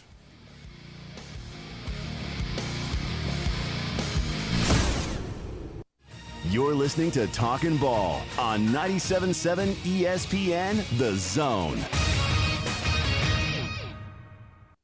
From the Fox 54 Weather Center, I'm meteorologist Emily Owen. For this Monday, expect another hot afternoon across the Tennessee Valley. An excessive heat warning remains in effect until 8 o'clock. We'll see scattered showers and storms start to develop sometime in the evening. A few of these could turn strong to severe. Low temperatures expected to fall into the low 70s for the overnight. I'm meteorologist Emily Owen on your home for ESPN Radio 97.7 ESPN, The Zone. Got an injury accident now on Jordan Lane south of Brandontown. And we got one in Decatur that's coming in as a no injury, but it's got blockage, Gordon Terry and South Greenway. Dr. Sandman has the Somnodent, a safe, insurance-approved alternative for snoring and sleep apnea. Dr. Randall Sandlin, 350-CARE. Captain Nick in the Jordan Lane Popeye Skywatch Traffic Center. I've always gotten tons of UTIs. Cranberry products never worked for me, and I was desperate for a way to be proactive. I'm Jenna Ryan, CEO and founder of Eucora. We've worked with doctors to develop effective urinary tract health products. Just mix a packet of Eucora with water and drink it when you need support, like right after intimacy. Eucora is helping over 100,000 women stay healthy. Ready to join them? Get 30% off at eucora.com/radio. That's UQORA.com/radio. Are you tired of chasing a roofing contractor to show up on time, or even show up at all? I'm Sam Fleming with Fleming Roofing and Restoration. Our motto at Fleming Roofing is we show up. Our goal at Fleming Roofing is to provide the reliable customer service that you deserve, and we have the resources to meet all of your roofing needs: residential, commercial, industrial, replacement, or repairs. We are manufacturer certified for roof coatings, single-ply membranes, and asphalt shingles. Whenever you need a roofing professional you can count on, call Fleming Roofing and Restoration. We are committed to finding the solution that meets your needs. We don't have quotas or heavy-handed sales tactics. Fleming Roofing, we have expert experience. We show up. Free estimates, residential, commercial, industrial, replacement, or repairs. Check us out at FlemingHSV.com. FlemingHSV.com. When you need a quick response, it's Fleming Roofing and Restoration. We show up. You've got to experience Toyotathon at Bill Penny Toyota. They've got the selection with over 700 new Toyotas to choose from. And they've got the extras with Bill Penny perks and a 10-year unlimited warranty. So get on over to Bill Penny Toyota today and experience Toyotathon. Bill Penny Toyota in Huntsville and online at BillPennyToyota.com. Bill Penny's Toyota 10-year unlimited warranty is valid through the 10th year of ownership. Valid on new vehicles only. See dealer for details. The Huntsville Sports Commission is responsible for bringing high-level sports entertainment to the Rocket City. In 2023, enjoy events like the CCSA Beach Volleyball Championships, Hometown Lenders Championship, UCI Paracycling Road World Cup, and so much more. To learn more about upcoming events and the Huntsville Sports Commission, visit huntsvillesports.com. The Huntsville Sports Commission. We do sports. SportsMed is the official team physicians of the Rocket City Trash Pandas. And if the pros trust SportsMed, you can too. SportsMed provides every service you might need for complete orthopedic care, specializing in orthopedic surgery, sports medicine, joint replacement, spine surgery, neurosurgery, and podiatry. And they offer their own brace shop, in-house full-body MRI, physical therapy, walk-in clinic, and so much more. 4 locations and on the web at sportsmedalabama.com. Talking Ball, 97.7 ESPN The Zone. Scott Tyson, Drew DeArmond with you. Hour number 1, you heard from Hugh Freeze saying that, hey, going into the scrimmage, he was ready to name a starting quarterback. Coming out of the scrimmage, he was going to have to look at the film. You heard him talk about the wide receiver position, having good practices, except going into the scrimmage, and after the scrimmage, not so good for the wide receiver position. But just like it was with Alabama, it is the first scrimmage. There's a lot to work on, because if any team was perfect going into the first scrimmage of the year, that would be remarkable. Every team probably across the country has a lot of ups and downs when it comes to the first scrimmage. It's that second scrimmage and getting ready to game week where you need to see the progress. If there's problems there, then you got real problems. But the Auburn Tigers did go through their first one of the fall on Saturday. Yeah, they did. They also had Fan Day as well, which looks like it was extremely well attended. A lot of energy around this Auburn football program right now. We're going to talk to one of the best in the business, one of my favorite guys in his 24th year of covering the Auburn Tigers for AuburnUndercover.com, part of the 24/7 Sports Network, and it is Jason Caldwell, and he's with us now on the Neighbors Wealth Management Hotline. Jason, hope you had a great weekend. How you doing? I'm good, guys. How about y'all? We're doing good, man. Your immediate takes from the scrimmage, I thought it was an interesting one. Hugh Freeze, to me, is always very forthcoming with you guys. When I watch his press conferences and I watch the way he interacts with y'all, you can really tell his mood going in. He doesn't hide things. I thought it was interesting what he said about the quarterbacks following the scrimmage. Yeah, and I don't think he was talking about naming a starter. I think he was saying he had his mind made up on the 2 guys that they wanted to narrow it to. Okay. And now I don't think that's the case. And so I think it was more of that. The plan was always to narrow it to 10 days in or so. Well, we're about that mark or getting to that mark now. And I think it's going to be another scrimmage before, or either even maybe a situational something. And I think they're going to have to narrow it down, but I think it's going to take a little bit longer now. I think that was probably the biggest takeaway, is that nobody has really separated themselves. And I mentioned that yesterday and had some people question me about that. And I said, look, I had lots of folks that I trust and obviously listened to Hugh Freeze, and they said, look, all 3 quarterbacks did some good things. Nobody did great. Some of that was because the wide receivers, as you mentioned, did not have a very good day. The offensive line was good. Running game was really good. And so I think it was like, okay, that's the first one. Some good, lots of not so good, but that's kind of what you expect in scrimmage number 1, especially on a day on Saturday morning when it was. I think I talked to somebody, and they said it was 113 on the field at Jordan-Hare Heat Index, and that's about as hot as anything I can remember. Mm-hmm. And then is this also a credit to Holden Garner and maybe how much the redshirt freshman has improved to stay in this race? Yeah, I think he's shown some things. I do. I think Holden Garner and Robbie Ashford have both taken some strides since the spring, and obviously you bring in a quarterback in Peyton Thorne from Michigan State that, lots of folks assumed, he's just going to step in there and win the job. And I've been saying this entire time, look, this is going to be a competition. and now it's a competition, and people are surprised. And I said, look, that was the way this was going to be. It was going to be a competition. So I'm not surprised that Holden Geriner is the guy that's kind of thrown his hat into the ring. I still, here's what I do think. I think it's going to be tough for Robbie Ashford to not be one of the two guys because he's so different than the other guys. I think it'll be tough for him not to be one of those two. And so it's going to be really interesting to see what happens, I think, over the course of the next 4 or 5 days. Where do you put Peyton Thorne then in all of this? Yeah, I mean, he's a guy that has a lot of experience, but he's also the least experienced in this offense. So you would expect to be now, and you can. Here's the other thing: you can learn it and know it, but when you've never done it on the field, it's completely different. And so that was really the first chance he's had to do it on the field. You know, Robbie Ashford and Holden Geriner had the entire spring where they got every rep, basically.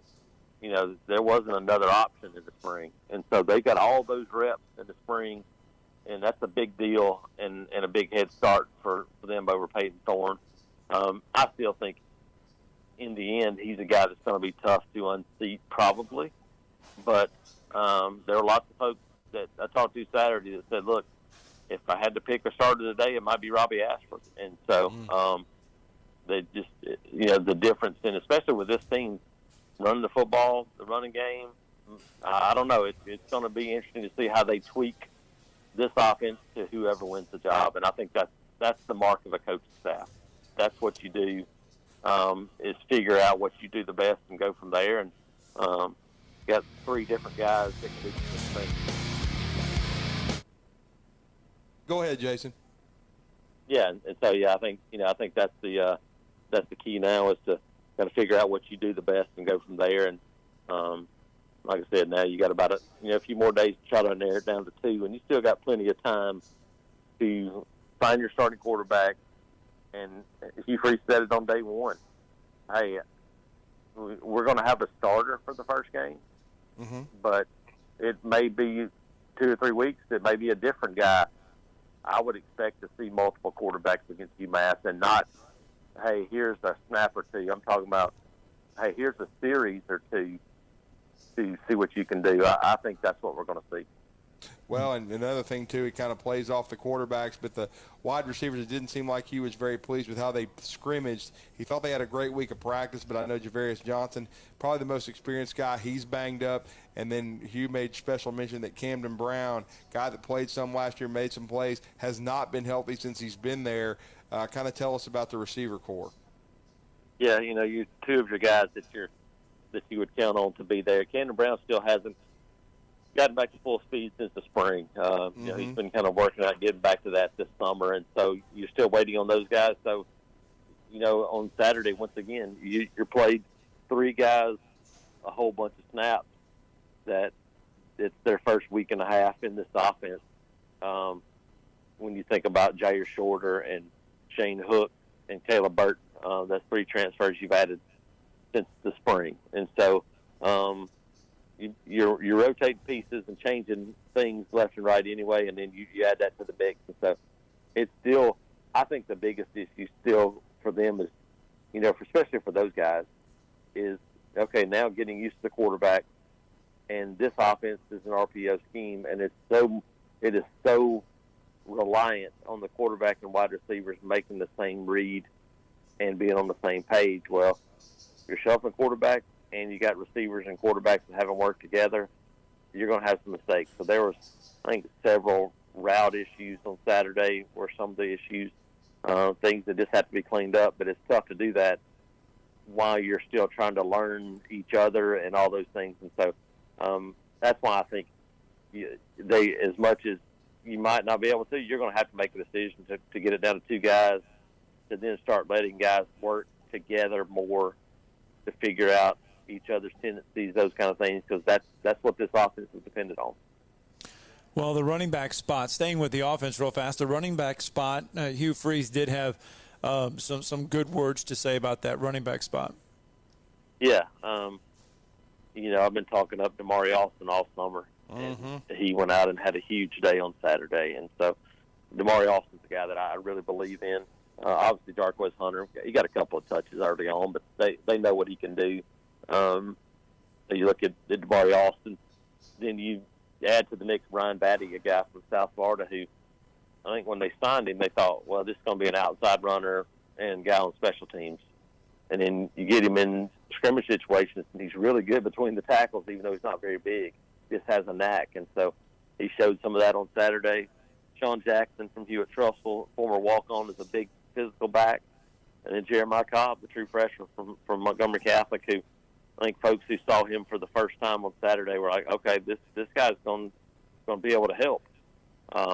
So it's a deep group. It really is. And an offensive line that's improved. I think this is a team that's going to be able to run the football. Obviously, you still got to make plays to pass the game, but I do think this is a group that they can do some different things with in the run game because of the different numbers of players they have.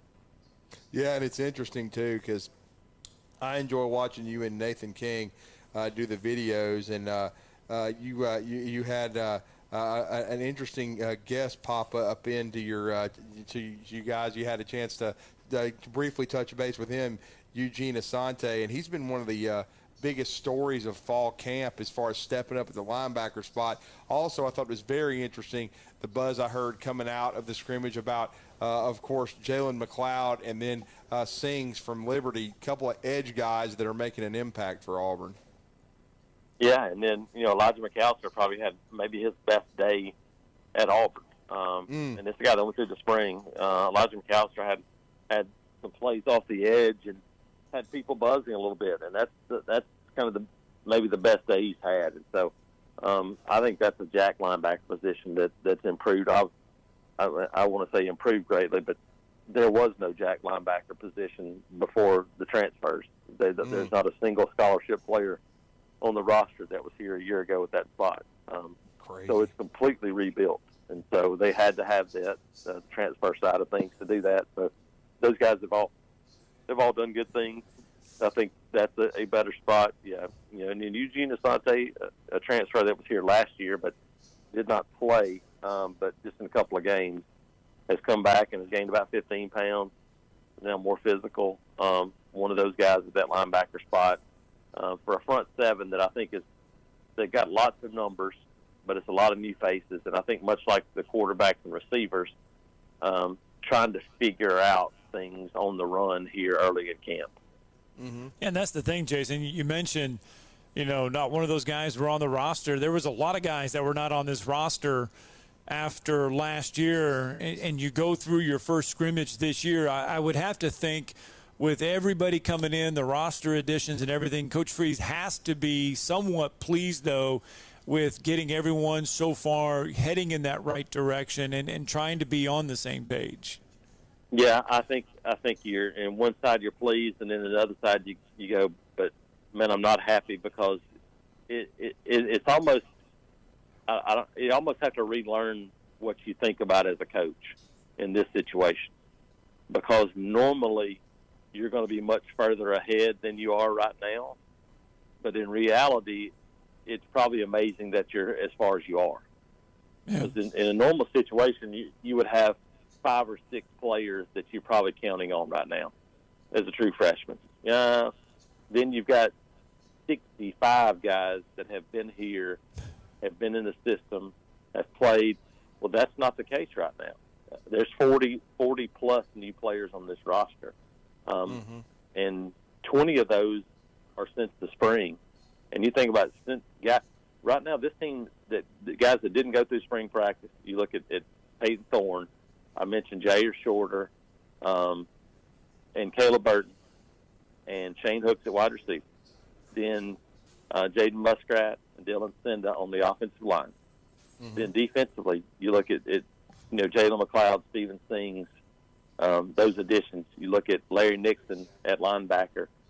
All those are players that probably are going to play for this team in some form or fashion right now.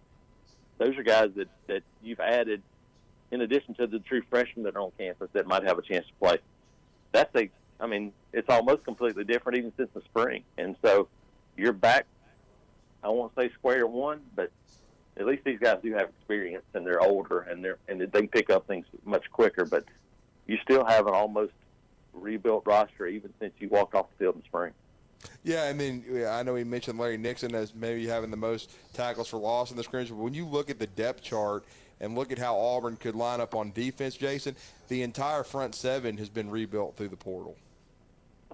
It has. Besides Marcus Harris. You look, yeah, Marcus Harris is the guy that's going to be there and going to play a key role for this team. But you got Justin Rogers, Jason Jones kind of back and forth in the middle. Jason Jones was a transfer last year. Justin Rogers is a transfer this year.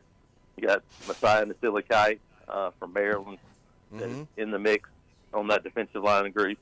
Then you look at, Keldrick Falk's a true freshman. But then I mentioned all those transfers at the jack position. Linebacker Austin Keys is a transfer that's going to play there. Eugene Asante was already a transfer. Larry Nixon's a transfer. That's kind of the point you try to make to folks is, guys, look, they had to build almost an entirely new roster because that's what it. I told you guys this was a roster had the change not happened. I thought this was a team that would maybe win 3 games. Now you're giving yourself a chance to go out and compete just because of what you did, but it had to happen. These weren't moves out of necessity. This was moves out of absolute had to, and so that's where they are, and that's what they're trying to do right now in a short time.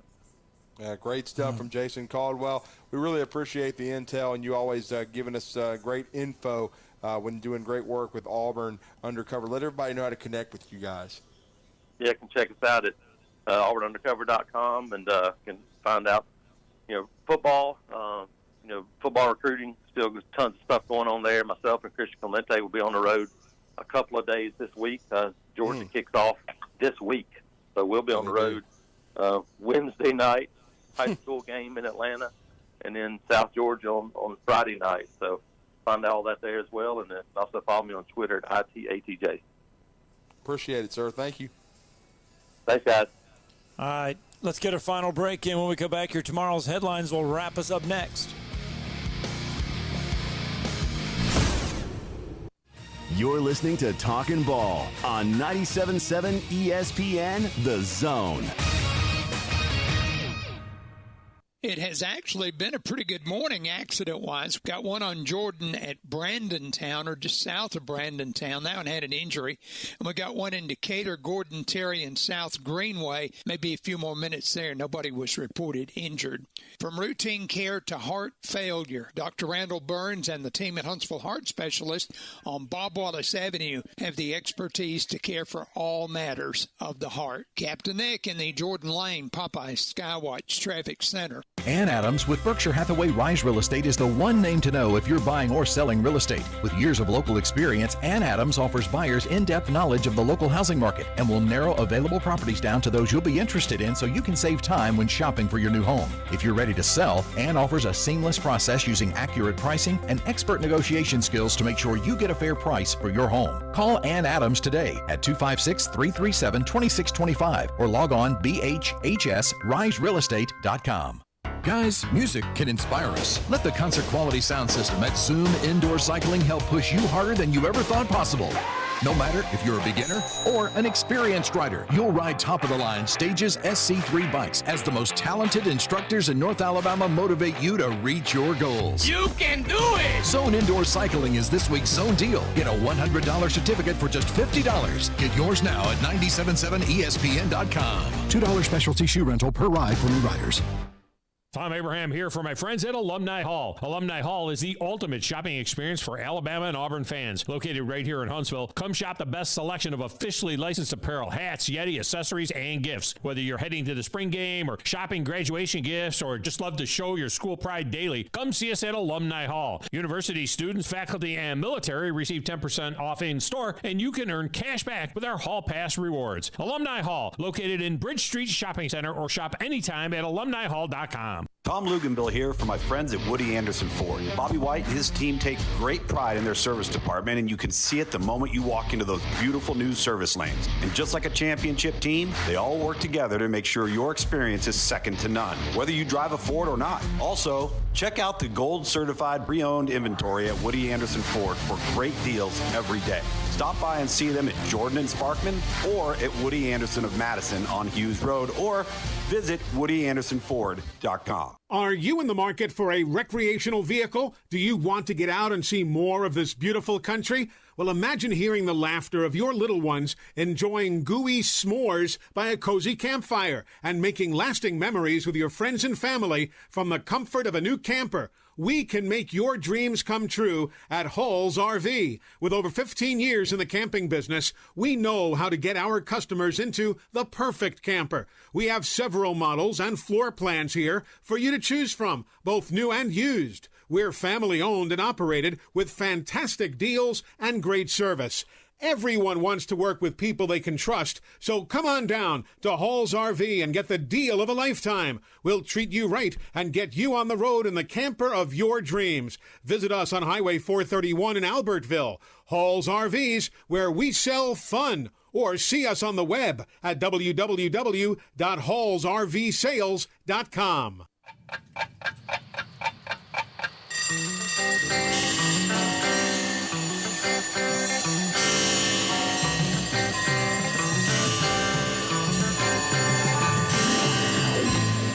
It's time for tomorrow's headlines today with Scott Tyson and Drew DeArmond on 97.7 ESPN The Zone. So the FedEx Cup golf, FedEx St. Jude's Championships took place in Memphis over the weekend. Lee Hodges fired a 6-under for the tournament, finished 31st. That is good news because Lee Hodges right now in the FedEx Cup points race is 36th overall. The top 30 make the Tour Championship, the final event. Lee Hodges has one more event on the FedEx Cup playoffs to play. If Lee Hodges can move up the leaderboard 6 spots, he will make the Tour Championship. He is only 21 points behind the 30th spot. So he's got to make up 21 points, and he can get there to the Tour Championship. So Lee Hodges, a good showing in Memphis. At one point on Saturday, he was 2 shots off the top 5. So kind of fell back a little bit, but still, Lee Hodges working his way up the leaderboard there. So that's good to see. Did want to say, too, we were covering so much ground with Jason with the scrimmage. Did want to say also Auburn did add a commitment this weekend from IM Academy, big-time defensive lineman T.J. Lindsey. He announced his commitment to Auburn as well. So another nice get for Jeremy Garrett, the defensive line coach, in the 2024 cycle. So it was a great weekend for Auburn. Had fan day, got a commitment, and, of course, had a solid scrimmage there. And we got a lot of great intel from Jason Caldwell and great thoughts from Travis Schreier. All right, that's going to do it for our 2 hours of fun. We'll be back at it tomorrow morning. We've been live this morning from Bill Penny Toyota, sitting out here in the service department Monday through Friday, 7 a.m. to 7 p.m. on Saturday, 7 a.m. to 5 p.m. Catch up with you guys on a Tuesday. It's Talking Ball, 97.7 ESPN The Zone. Uh-oh, Brad's buzzed. Oh, yeah? Yeah, he's starting with the woots.